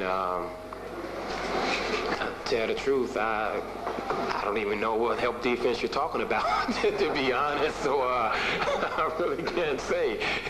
Percy, with about 3-4 minutes to go, you guys had a couple of stops that you were unable to convert, and in that last 4 minutes, a lot of opportunities you were just unable to take advantage of, including one missed 3 that you came out of a timeout and attempted. How do you explain that tendency to not have somebody be able to step up and make that really key shot? Well, I think, of course, it's disappointing when when you're in a position to win a game, and when you stop a team 4 or 5 times in a row and you can't go down and score. But I had a great look at a 3 that honestly I thought was in, and was hit off the back rim. But we have to take those shots. All year long we've trusted in each other that if you give up the basketball, your teammate will make the right decision. And I think a lot of them shots that didn't go down for us tonight here in Chicago, of course, will go down for us in Seattle. We're a lot more familiar with our rims. We're a lot more familiar with the way things bounces on our floor. So that home court advantage will work in our favor hopefully Sunday. Okay, one last question. So what are the Bulls doing to contain Gary Payton, and how important is it for him to be patient as the series goes on? Well, I think Gary has been patient. I think he's done a great job of running the team and just, not going out there and forcing shots up to get himself involved. I think as a team, of course, we would like to get him involved a lot sooner. Maybe give him some post-ups, let him get some easy buckets. So, you're not looking up at the scoreboard and you're 0 for 4, and then you're pressing on every shot. But I think Gary, we know, is going to give us 100% every night on the offensive end as well as the defensive end. So, we're not really concerned about, how he's going to play, because he's going to come out there every night and give us what he has. Okay, next up we'll have Mr. Jordan. Thank you. All right, Cersei Hawkins from Westinghouse High School. Let's take a look at what Dennis Rodman did tonight, especially rebounding, 20 rebounds. Shawn Kemp at 13. Nobody else was in double digits tonight except for Kemp and Dennis, but he had 11 on the offensive end, tying an NBA record. Elvin Hayes set that in with Washington 79. And right now, Michael Jordan meeting the media. Let's go there. You guys took care of business at home. You accomplished your goal of winning the home games. Does it matter at all psychologically that this second game was as close as it was, going over to Seattle? I don't think anyone expected cakewalks in the finals. We played against a team that had the second best record in the league, and just as good in some ways defensively as we are. And it's going to be a grind and a fight every time we step on the basketball court. We were very fortunate in the fourth quarter in game 1. We overwhelmed them with our defense. Tonight, we came out with a big burst in the third quarter. They fought back and got back in the ball game, and you have to give them credit. They pushed us hard here at home, and but the outcome is that we defended our home court. Now we go on the road and go into their territory, and I'm pretty sure they're looking forward to that.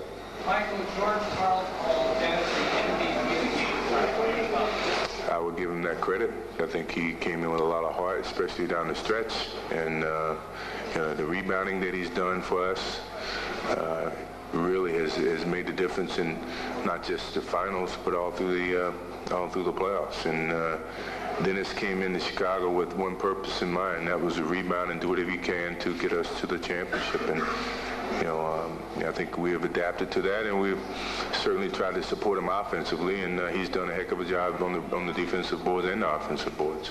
Tell us about the exchange with you and Gary. Has it heated up a little bit? It's just more conversation than anything. I mean, he's not guarding me, and I'm not guarding him, and I think that's what everybody wants to see, quite naturally. Maybe we have to do a one-on-one game after the finals, but for the most part, it's just conversation right now, and I think we're both mature enough to know that it shouldn't affect the way we try to, perform. And he can't get in my head. I'm pretty sure he's not going to let me in his head. So it's just a standoff right now. What does it look for Sunday? Well, I'm pretty sure they want to come out with a lot of energy on Sunday to get themselves back on track, winning-wise. And, the pressure's on them a little bit now at home. We're on the road. We go in there with nothing really to lose other than to play hard and try to get our game back and, sustain the pressures and the intensity that they're going to come in the game with.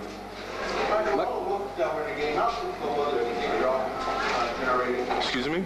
With all the whistles going on, how difficult was it to get the offense generated?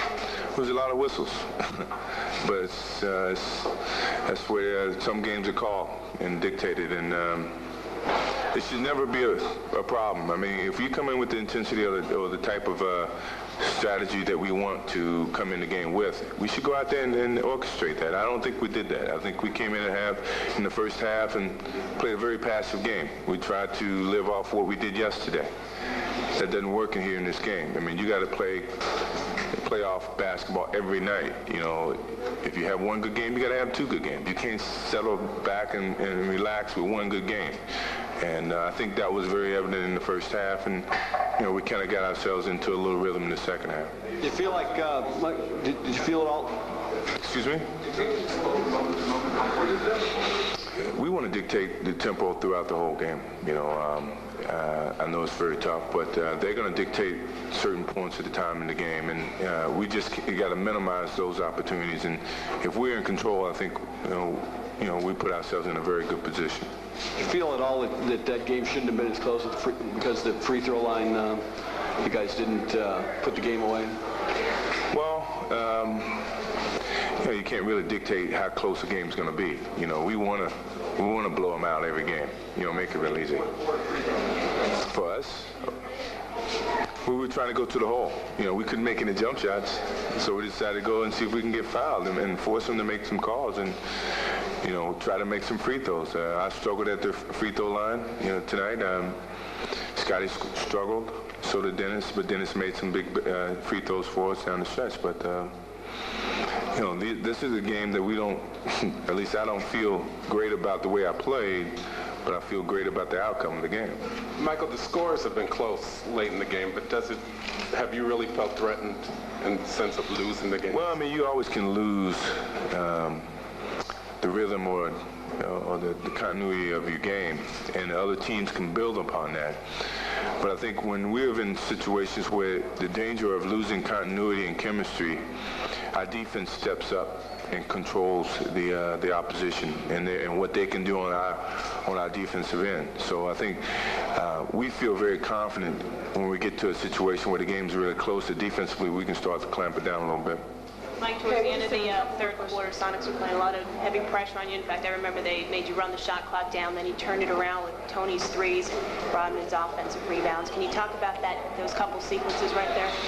Well, I thought we were playing really a passive game in the third quarter, especially Tony. He was very hesitant with the shot. He wasn't playing with aggression, and I pulled him over the side, and I asked him, I said, are you scared? If you're scared, then go sit down. But if you want to shoot the ball, shoot the ball. Come out here to shoot it. You know, don't come out here to pass it. I mean, he had a heck of a game in game one. He made a difference in our game in game one. And all I wanted him to do is come out there and be aggressive. You know, he did. He started knocking shots down. I think that's the attitude that you have to go in every game with. You know, you just can't go in expecting to win these games off of what we've done in the regular season. You know, and I think every player needs to have that same type of motivation. The guys in the Sonics locker room are still saying after this game that it's not your pressure game that's making them lose. Well, whatever. You know, we're 2-0. We can't really worry about what their locker room is worried about. I mean, we got to worry about our locker room, what we're doing offensively. I think defensively, you know, if we can keep the pressure on, if it's not our defense, if they're shooting, we hope they continue to shoot that way. But, you know, we're going to try to maintain the same type of defensive pressure. We feel it is our defense, and we're going to continue to do so. We hope. That'll be our last question, sir. Mike, why is the team playing passively? Has it become monotonous over the course of a long season to be on this drive that you've been on? Well, I mean, this is a fun time of the season. A lot of people have never been in these situations, and a lot of people don't know what it really takes. We can only voice and try to lead some of the guys who have been in these situations, Dennis, myself, Sally, Pip, Phil, and it's a matter of some of the other guys understanding what it takes. And it's just experience. And you can't fault them. You can only encourage. And I think that's what we're trying to encourage them to, you know, step forward and be really aggressive to get what you want, because you're not going to get it on a passive frame of mind. And, you know, it's very understandable, but we have to get past this moment. Okay, thank you. Right. Next up, we'll have Scottie Pippen. Michael tonight with 29 points, 6 rebounds, 8 assists. Michael shooting 9 of 22 from the floor, 1 of 2 from three-point range. Did miss 8 free throws. Here's Scottie Pippen now. 21 points, 7 rebounds tonight for Scottie Pippen. Wait for the microphone to ask your question. All right, questions for Scottie?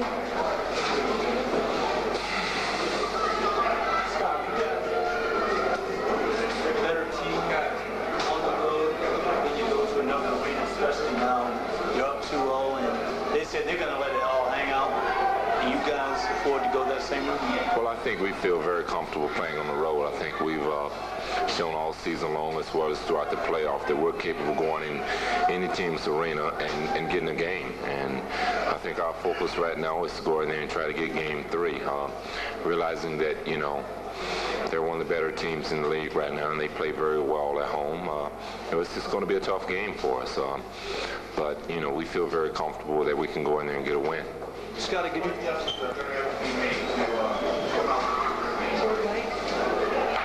Well, I think we got to play better offensively.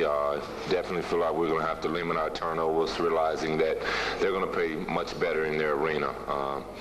We feel like the first half that, you know, we didn't execute very well. We had too many turnovers, and that's their ball game. If they can allow you to turn the ball over, it creates offense for them. And if we can put this team in a half-court situation, we feel like we have a better chance of shutting their offense down. Scottie, good.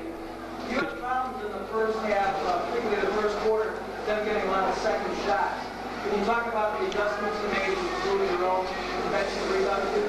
Well, I think we realized that this team came out very hungry. They had a lot of energy. They was beating us. They were quicker than we were, beating us to the loose balls. And what we had to do is basically just put a body on guys and, you know, get to the loose balls. They had beat us in the hustle game to start the game. Scott, can you talk about what's going on in your mind when, in the end of the game, everybody seemed to be missing the free throws? Is it why us or whatever? Well, I don't know. I mean, you kind of saw it coming. I think we realized that we weren't shooting foul shots well late in the fourth quarter, but it was just a situation where, you know, the pressure's on. It's time for you to make a big shot, but, you know, you have to give credit to Dennis. He played a great game tonight. He stepped up and made a big free throw for us to really seal the win for us. Scottie, Michael said that the team is playing too passively. What is he talking about? And is he talking about the players that have never been to the finals before? Well, I think to some degree we have some inexperienced players that are not looking for their shots and realizing that the finals is a different situation. And, you know, guys are trying to shut myself and Michael down. And when other guys get the shot, you know, they have to take the opportunity and take advantage of the shot. And that was something that we didn't do in the first half. And as a team, I think we realized that we have to have more guys stepping up and knocking down the big shots. And really, secondly, I think defensively, we're allowing them to get to the basket too easily. They're not allowing us to go to the basket or shooting layups, and I think that's something that we have to focus on. Scottie, John Paxson said those last couple minutes in the first half was a turning point for you guys, and he said you were an integral part of it with the pick-off Askew's pass. Can you talk about your vision at that time? Well, I think we realized that, you know, when Payton is in the game and realizing right now with McMillan out, he's going to have to carry the ball up primarily. And when we're able to get our defense pressure up and make other guys handle the ball, we can get up and play the passing lane. And I feel like at that time of the game, it was time for us to get our defense up to try to open the game up a little. Scott, you played 2 games with them so far. How physical are they compared to, say, Orlando or New York or Miami? They're a very physical ball club. I mean, compared to any team in the West, they're a team that likes to get in the paint and play physical, bang you on the cuts or not let you cut.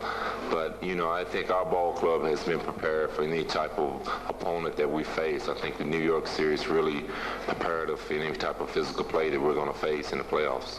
Scottie, tonight's game was a slugfest, what you pulled out. How important is it going into Game 3 to establish your up-tempo offense and put this team away early? Well, it's very important, really, because I think we realize that they're going to play much better at home. They're going to shoot the ball much better, and they're going to be able to gain some energy from their crowds. So, you know, we feel very confident going in any team building, as I said. I think we're going to play much better on the road than we have at home. At least I expect us to. Yeah. How do the Bulls always seem to prevail in ugly ball games? Well, I think it's from experience. I think we realize that, you know, anytime that we can keep a game close, our experience can take over. But we've been in a situation so many times that, you know, if we're able to keep ourselves in a game, we feel very confident that we're going to win it. Sorry. One more question. What do you think of when the Payton Jordan exchange happened? I didn't even see it. Thank you.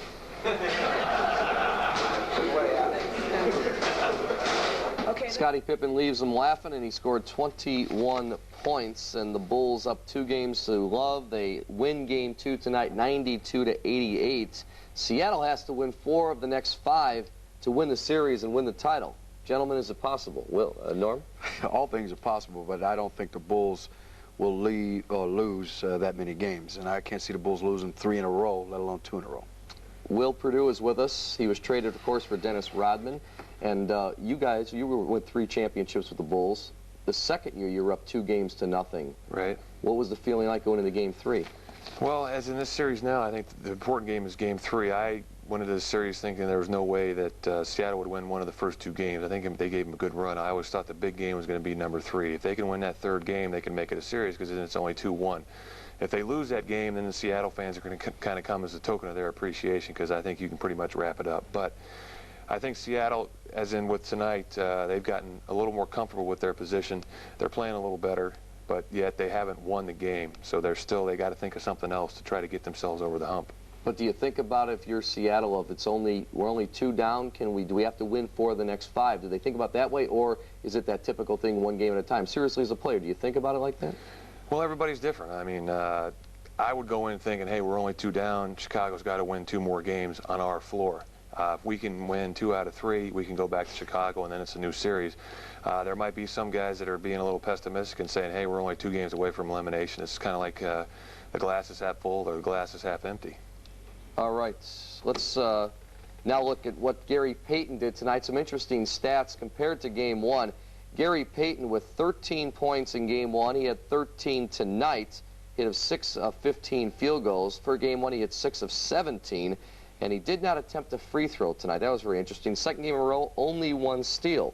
Did the numbers surprise you, Norm Van? Well, it did not go into the free throw line. It surprised me a little bit. I think a guy with his penetrating ability to get to the hoop and do some other things is a bit of surprise. But at the same time, there's some other parts of his games he stepped up big time. I thought, nonetheless, of no steals, but yet and still, he played a good, solid defensive game, and so did the whole Seattle SuperSonic team. The Bulls shot 39%. They didn't really get easy shots after the first couple layups. I mean, the Sonics were nose to nose against this team, and I personally think that's what kept them in the game, and personally think that's what wore the Bulls out, and that's why the Bulls were fatigued down the stretch run. As far as I'm concerned, Seattle played their game. They just, like Will said, they didn't do enough to get over the hump. But I thought they played a perfect game. If nothing else, the confidence they have going home now, in my opinion, is in their favor. All right. We're going to go right now inside the Bulls locker room. Lou Canellis standing by with Ron Harper. I think that we're not playing our best basketball, but we're playing pretty good defensive team, and I think we are a very good defensive team. And as long as we continue to be a good defensive team and keep playing good defense, we're going to be involved in these games, I think. Has Gary been talking trash to you during the first 2 games of the series? I can't hear. I'm deaf. I can't hear Gary. But Mike can't hear Gary. Ask MJ. You gotta ask him about Gary. I can't hear Gary. Will you please finally take credit for the defense you're playing on Gary Payton? You wouldn't after Game 1, and you came out and did another nice job on him tonight. Well, I think I had good help. The guys here played good team help, and I think I'm doing a fine job. But this series is a long way. We are halfway there, but this is a long way to go. The thing that we did was take care of our home court. Now we have to go up there and play. Explain to the people viewing what you guys do in the second half. You did it in the 3rd quarter tonight where you turn the screws defensively on them. Because the average fan says, well, why don't they play defense like that all the time? Well, you gotta understand, we're a very old club. And you just can't play defense like that the whole game. I think the key for us is during the first part of the ball game, we try to fill a team out. And then after we fill that team out, we can sit here during the halftime and exchange words and see what we need to do. And during that 3rd period and the 4th period, somewhere in there, we're going to turn it up, I think. And I think that's how we've been doing all season long. During the 3rd or 4th period, there's going to be a stretch where we're going to make something happen.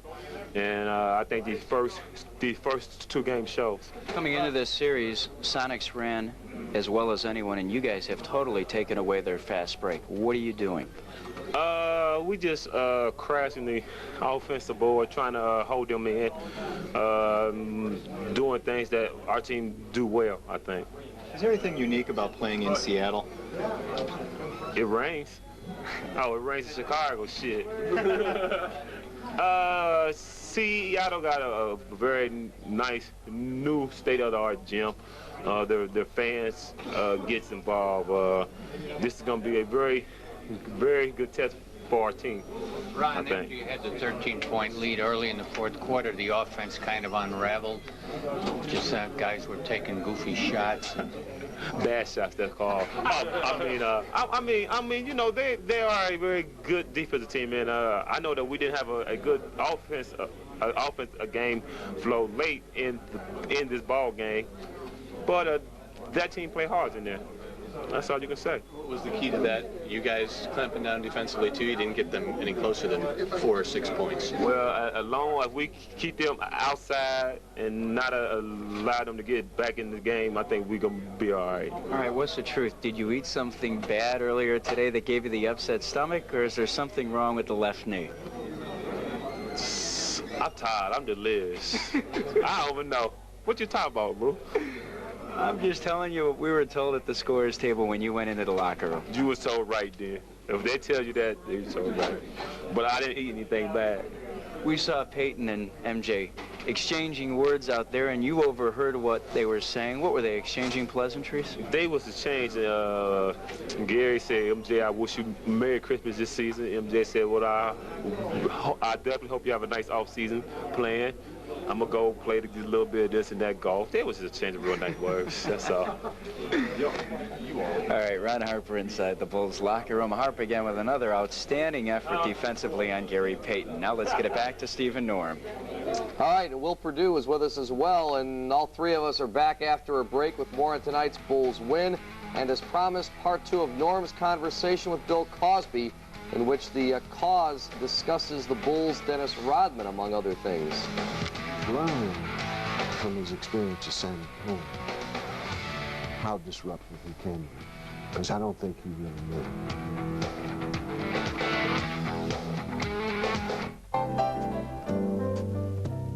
Baseball teams retire jersey numbers in tribute to the game's greatest players.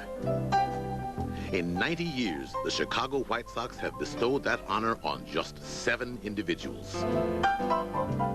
Only one of them has a chance to have it happen twice. Sports Channel. We know the Sox inside out.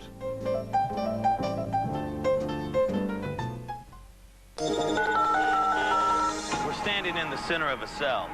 They're what makes cellular phones work. The more cells, the more coverage. Cellular One has the most coverage. Over 13,000 square miles of local calling. And right now, get 50% off your service charge for 6 months on most any phone, even a free phone. Cellular One, the wireless phone company. Would you say we have more cells than the human body? I don't know. That's an awful lot, Ray. There's only one, Bob Rodman. Shame on you other dealers, you ones calling yourself superstores.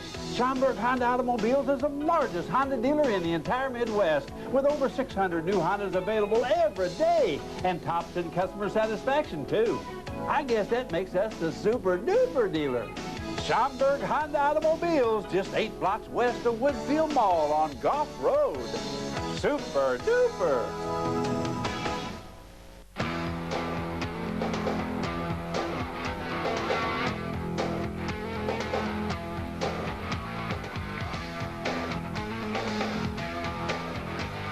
I'm not into predicting. That's what you guys do. I hope it's going to be a great series. I'm from the West. I got to go with the team from the West. I think the Bulls, right, at this point, you have to say they're favorite, but don't count Seattle out. Another interesting matchup. Payton and Jordan. We talked about it going into the series, and they talked a little bit today, and I don't think exactly what Ron Harper was saying was exactly what they talked about, right, Norm? Well, no doubt about it. I'm sure there were some good adjectives added in there and some descriptions of everything else to go along with the basketball game. You know, I'm not big on that because I'm personally one of those guys who like to take a foul on somebody talking to me, and that just didn't happen that much in the days I played. But that's today's basketball. I can say nothing else about it. All right, let's take a look at some videotape from Gary Payton and Michael Jordan's work, and some of those Payton stats really kind of surprised me right here, but you said something to me when we were watching this game, Norm. You said when Payton was speaking to Jordan after he jammed on him, Payton's game kind of changed then. He really kind of shut down. Well, Payton didn't do a doggone thing after that. In the words of I really like to use, you like to hear, he didn't do one thing after he slam dunked that ball going to Jordan. Now, whoever was on him to be between Jordan and Harper, shut him down. See, you do your talking about stats. You do your talking about going out and winning. You do your talking about winning basketball games. You do your talking about leading your team to where they should be. All that trash talking, all that stuff doesn't mean a thing. You got to go out and play the game. That's talking right there.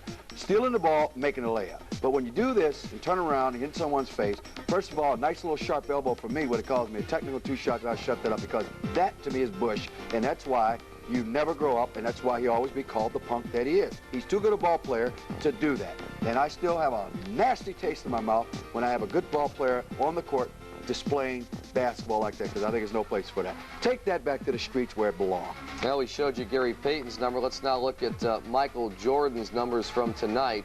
Michael, pretty consistent with what he did in Game 1. Now, these are his numbers from tonight: 29 points, 6 rebounds, 8 assists, 2 steals. Game 1, he had 28 points, 7 rebounds, 2 assists, and 2 steals. So pretty much the same, Will Purdue. Besides the number of assists, only 2 in Game 1, 8 tonight for Michael. Well, I think the one thing he was able to do was distribute the ball a little better. The one thing about Michael is he just requires so much attention from the defense, because early in the game he got 2 quick layups, 1 off a pass from Luke. As you saw in some of the highlights, he was able to hit some shots, but they weren't easy shots. They were hard shots. So I think Seattle's, at this point, happy with the defense that they're using on him, but still, like we talked about earlier, they have to do something to try to keep him down. The one thing he didn't do well tonight was shoot free throws, so maybe they might take the approach that maybe they need to put him on the free throw line. Yeah, that's right. Michael missed 8 free throws tonight, shooting just, what was he, 10 of 18 from the line. We're going to go back to the United Center right now. A little earlier, Luke Canellis caught up with Luke Longley. Only 2 points for Luke tonight. Yeah, this looked real ugly. I mean, give people cause for concern about the Bulls in games 3 and 4 and 5 out there.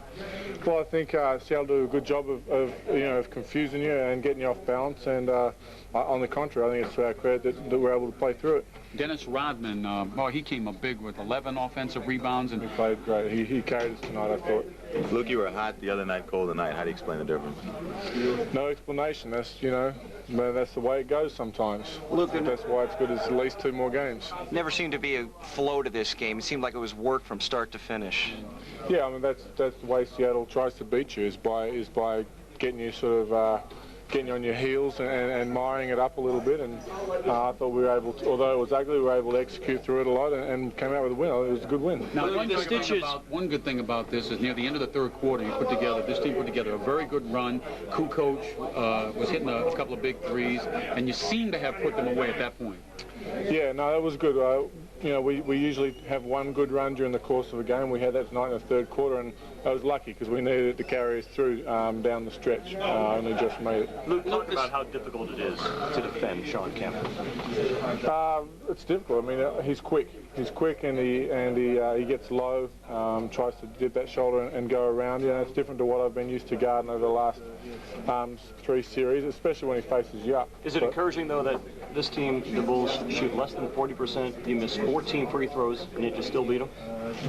Definitely, definitely. It's encouraging that we beat them, full stop. But and I think we can play better. Obviously, we can play better, and hopefully we can do that in Seattle. You'll need to play better in Seattle, won't you? The stitches show it, but were they a more physical team tonight? A little bit. I thought we played a little bit tentative. I thought, we were really on our heels at the beginning of the game and never really were as aggressive as we should have been. And it certainly made them look more physical, yes. Yeah, interesting you say that. You guys had 7 turnovers early on, as many as you had in the entire first ball game.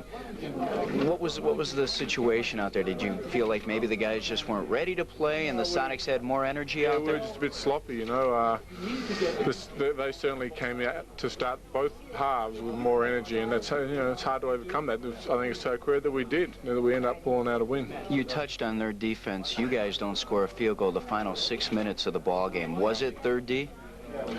Oh, largely, yeah. I mean, obviously we can do better offensively. That's a factor, but their defense is great in the fourth quarter, and our defense carried us as well. I was going to say, nothing to do with energy. Everyone felt good out there on the court in that fourth quarter. It was just basically the defense that they were playing. Yeah, I really think, to their credit, they did a really good job of slowing us down and forcing us out of our offense, and that's Seattle's biggest weapon, biggest way that they beat you, and we came through it tonight. Talk about what you guys have done to totally take away their fast break. It has been non-existent through the first 2 games. Well, I think Dennis's rebounding is probably the biggest thing, getting on the glass, all of us rebounding, but Dennis in particular, and just being conscious of it and really going with your man, no matter whether you're cross-matched or not. I think a lot of times because they match up so strangely, people get lost. We've done a good job of staying with guys in the open floor. You played in Seattle earlier this year, one of the more difficult buildings in the league to play in, isn't it? It's loud, the fans are into it, and the Sonics love it at home, so it's going to be interesting games. Thanks, Luke. You bet. Luke Longley inside the Bulls locker room. Now let's get it back to our Sports Channel studios. All right, Luke, thanks a lot. I want to ask Will Perdue, who played with Luke Longley for a year and a half, about his efforts so far through the first 2 games. Well, from what I've seen, Luke, in all the series, going back to the Orlando series, the Miami series, he's always played a good first game, but then kind of faltered from that point on. For whatever reason, I don't know. I'm sure going into each one of these series, each team is not really considered Luke Long an offensive threat. He did very well in the first half in the Seattle game, scoring 12 points. Tonight, he really wasn't a factor in the game, even though he did have some block shots. But I know one of the things Phil likes about him is the fact that he has a big body, and that's one of the things that Phil has always harped on, and one of the things where we kind of had a disagreement on when I was with the Bulls. All right, let's talk about Shawn Kemp in Game 1, 32 points, 8 rebounds. Tonight, 29 points, 13 rebounds. A little earlier, Laura Oakman caught up with Shawn Kemp inside the Seattle locker room. I hope so. That's when the fun starts out there. So hopefully get a little physical, maybe a little faster. It's gonna have to get dirty in order for us to be a little more successful out there. Think that'll work in your favor? I don't know. We'll see. We'll see. Play to the best of our abilities. We'll see what happens. Go back in our building, play a little more confident, shoot the ball a little better. Our chances are pretty good. Shawn, how frustrating to play that well and still end up on the short end? Well, it's in our building, so we're gonna have to come back in our building and play a little better, a little more aggressive, and see what we got there. It seems like the three-point shot is just, it's not going in. You're taking them, they're open, they're just not going. Yeah, it is. We struggle a little bit. That's why I said maybe we get back in our building, we shoot the ball a little better, maybe a little more aggressive, and we'll see what happens there. Same question after Game 1. Are you still encouraged? I am. I even got a little feeling better tonight, so I look forward to Game 3, and we'll see what happens then. Both games they've had those stretches where they just take off and floor it. Yeah. You haven't had an answer for that. Well, I usually get a steal. Like I said, if you turn the ball over late, they make you pay for it. So you got to take care of the ball. The thing is, you just want to stay aggressive at all times, especially in the fourth quarter. That seems when they get a lot into it. So if you come out, you're a little lackadaisical, you throw a short pass, you don't put enough speed on it, they're going to steal it. You've held court. Can you guys hold court 3 straight? That's what it comes down to. We're going to have to go back in our building and take care of business. Our back's against the walls at this point. So we got to come out with a little more fire, a little more anger, and we'll see what happens there. That's it, guys. I'm done for tonight. All right.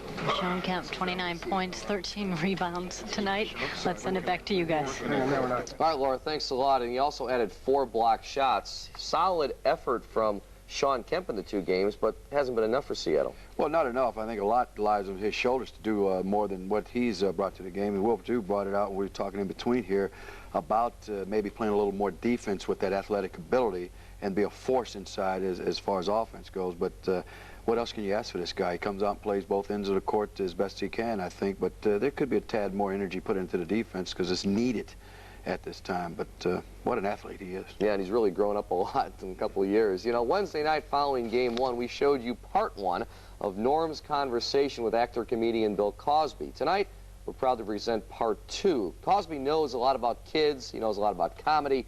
And as what you're about to see will attest, he knows about Bulls basketball also. I think that today's teams, I can't compare them. I mean, today's Bulls, I don't know. You know, you put Michael Jordan on Oscar, with what Oscar knows. See, these boys, I remember when, Earl? Thank you. When you did like that. Earl. I remember when Earl's last year came, man, and Earl was going to do one of his patented things, and some kid guarding him went and was gone down the court. And Earl came down and did it, and he took it from the right hand, he took it from the left, and he was gone. These kids know the moves. And it's going to happen to Michael one day. Oh, no doubt. At age 30, whatever, somebody's going to come along, and Michael's going to start to do something, and the kid is going to wipe his hand on Michael's tongue and then steal his ball from him.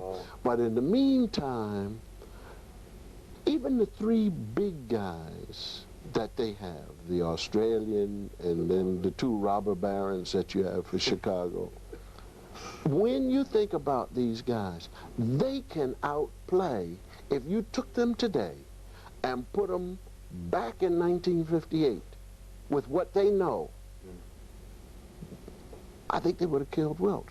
When you're saying about Phil, that leader, you need leaders in his coaching. I always say he came from a background with Red Holtzman. Oh, yeah, with that team, which I thought assembled with stars, Cassie Russell, DeBusschere, Bradley, Willis Reed, and he couldn't help but learn from that system. But you have children. Yes. And you know the old saying, you can lead a horse to water. Phil Jackson drank. He drank. Yes, he did. And he smiled when he drank. and it's in his veins. And he is unique unto himself, to the team. When you think about it, the things that the press can write about who's gone mad and who's gone crazy. And then you also look at the way a coach extends himself, sort of like tentacles that come out and touch a player. And you can see Phil do things, and it's like watching Miles Davis play. You know, you say, yeah, and it's, and then sometimes you know, it's all of those things that Phil does, and you know that this is a coach, a wonderful, wonderful coach. Now, if you give him a sad team, he'll make it a good team. You give him a good team, he'll make it a wonderful team.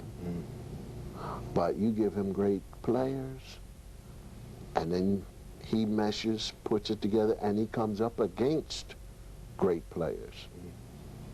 And they're doing their job. Boom. What's your take, your feel, and your impressions on Dennis Rodman? I mean, I got to ask that one. Well, psychologically, Dennis is like Holden Caulfield, Catcher in the Rye. you know, he's enjoying it. Yes, he is. But he's also challenging for somebody to do it right with him, because he'll get it all.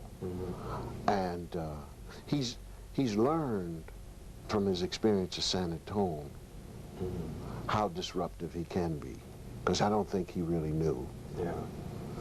And coming here, he now knows he has to behave because, you know, they look at him. And he does respect other people. He's got to have his moments. I appreciate everything you stand for. Well, that's what it's all about. I appreciate every piece of skin you left on anybody's floor. Ladies and gentlemen, the falling, skidding Pennsylvania Dragon. Oh, I appreciate it. All right. Take care. All right, man. Go get him, Phil!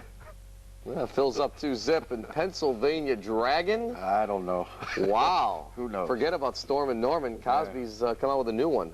That's right. Yeah, and speaking of Dennis Rodman, folks, we did catch up with Dennis Rodman. Cosby mentioned him, and tonight 10 points, 20 rebounds, 11 on the offensive end, tying a new NBA Finals record in 42 minutes tonight. And we caught up with Dennis as he was heading to his car tonight. The game's over. Dan, if you ever think you'd be a big factor in this series, a rebounding key basket down the stretch? I've been a big factor. I've been a big factor all my career. So I've been a big factor. Dennis, People don't give me credit for that. Dennis, Steve Kerr and them were all happy and pumped up about the way you played. They said you've been big for them all season. Did it feel special tonight, at least tying that NBA record and coming out like you did? I didn't even know I had a record. I don't give a damn about that. I want to win a championship for these guys. Look, they got. What did you say to George Karl over there? I didn't say anything. I just asked him, we still friends. That's it. What did he say in response? He said, yeah, we still friends. You think he's still... He's a tough guy to get a hold of, isn't he? But by the way, Dennis in the 2 games so far, 17 points and 33 rebounds. Bulls win it by 4 tonight in Game 2, 92-88. But there's more to come. We're back with more post-game reaction from Game 2 of the NBA Finals right after this. Stay with us. Still more to come. Dig the hole, dig the hole, dig the hole. Catch the tail, catch the tail, catch the tail. Bite the leg, bite the leg, bite the leg. Take a lesson from the dog. Focus on the simple things and you'll be happy. Find a fare, find a fare, find a fare. It's Southwest Airlines' new take-along fares. Buy a full unrestricted fare to any nonstop city and take along up to 3 people for only $25 each way. Only 1-day advance purchase required. But hurry, offer ends June 12th. Find a phone, find a phone. Build yourself a killer tattoo at the Tattoo Factory located at 4408 North Broadway. Come on down to Uptown and we'll help you design riveting skin art in our safe and comfortable environment. Always keeping your safety and comfort in mind, our tattoo artists have been creating tattoos with single-service needles and ink since 1976. Bring in your own design, idea, or choose from our huge collection of unique artwork. The Tattoo Factory, 4408 North Broadway. Come on down to Uptown or call 989-4077. What's new? This 1/2 carat diamond tennis bracelet is new and only $129.95. Or try these brand new diamond earrings for only $875. You can always count on big savings at Big Pond, guaranteed. Hi, I'm Donald Dodge at Big Pond. We offer tremendous savings on a great selection of both new and used jewelry, as well as TVs, VCRs, cameras, and more, guaranteed. And I'll give you a quick, confidential cash loan on anything of value, only at Big Pond, 6233 Southwestern Avenue.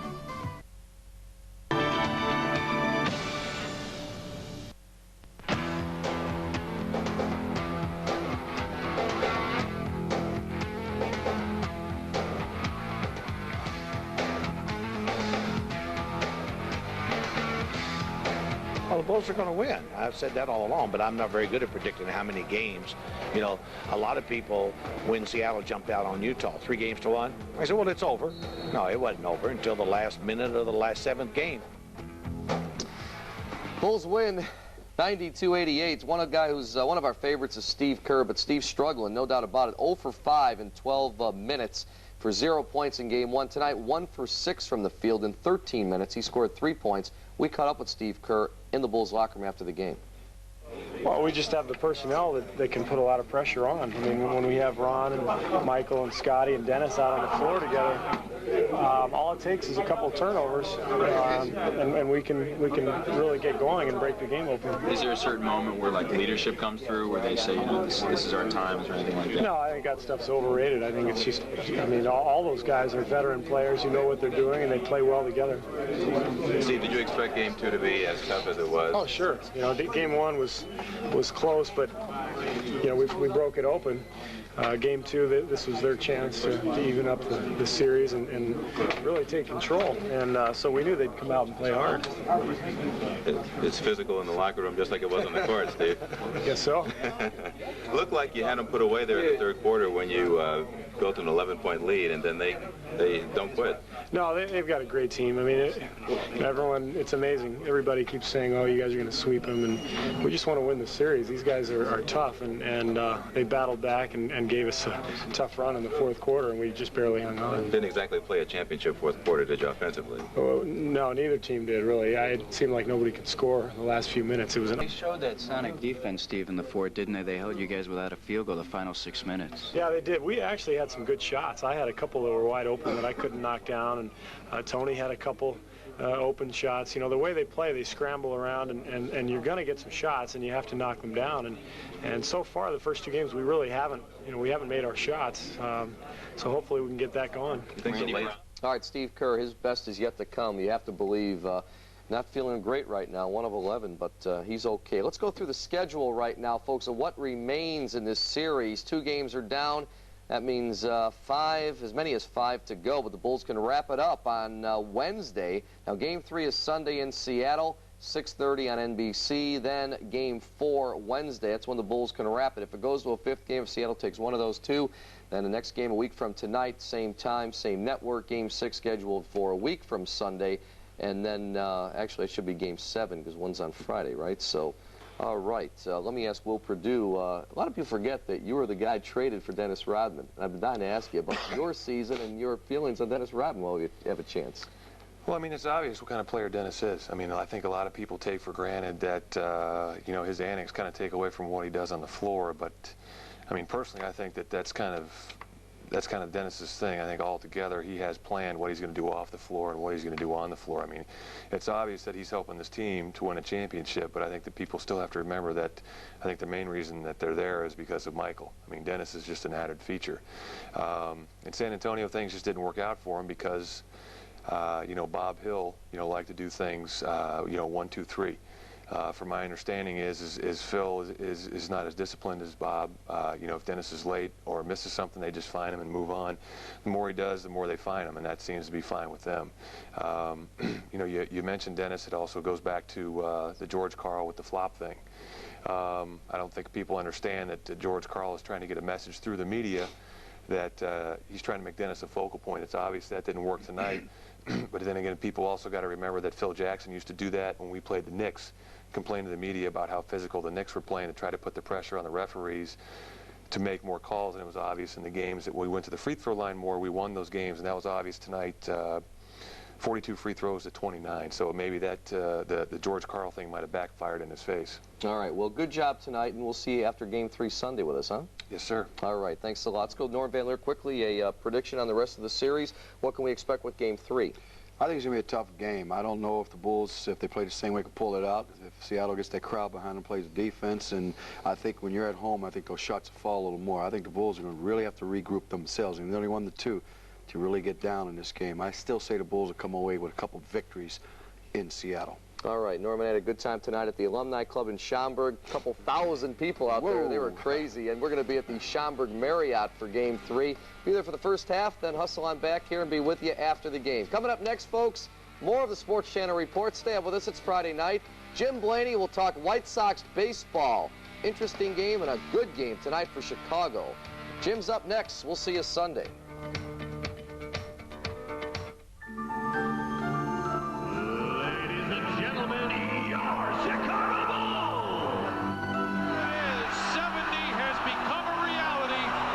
Chicago Bulls. How about Tony Kukoc? A 10. Oh, listen, they're on their feet already. The true dream team in Chicago throws it down.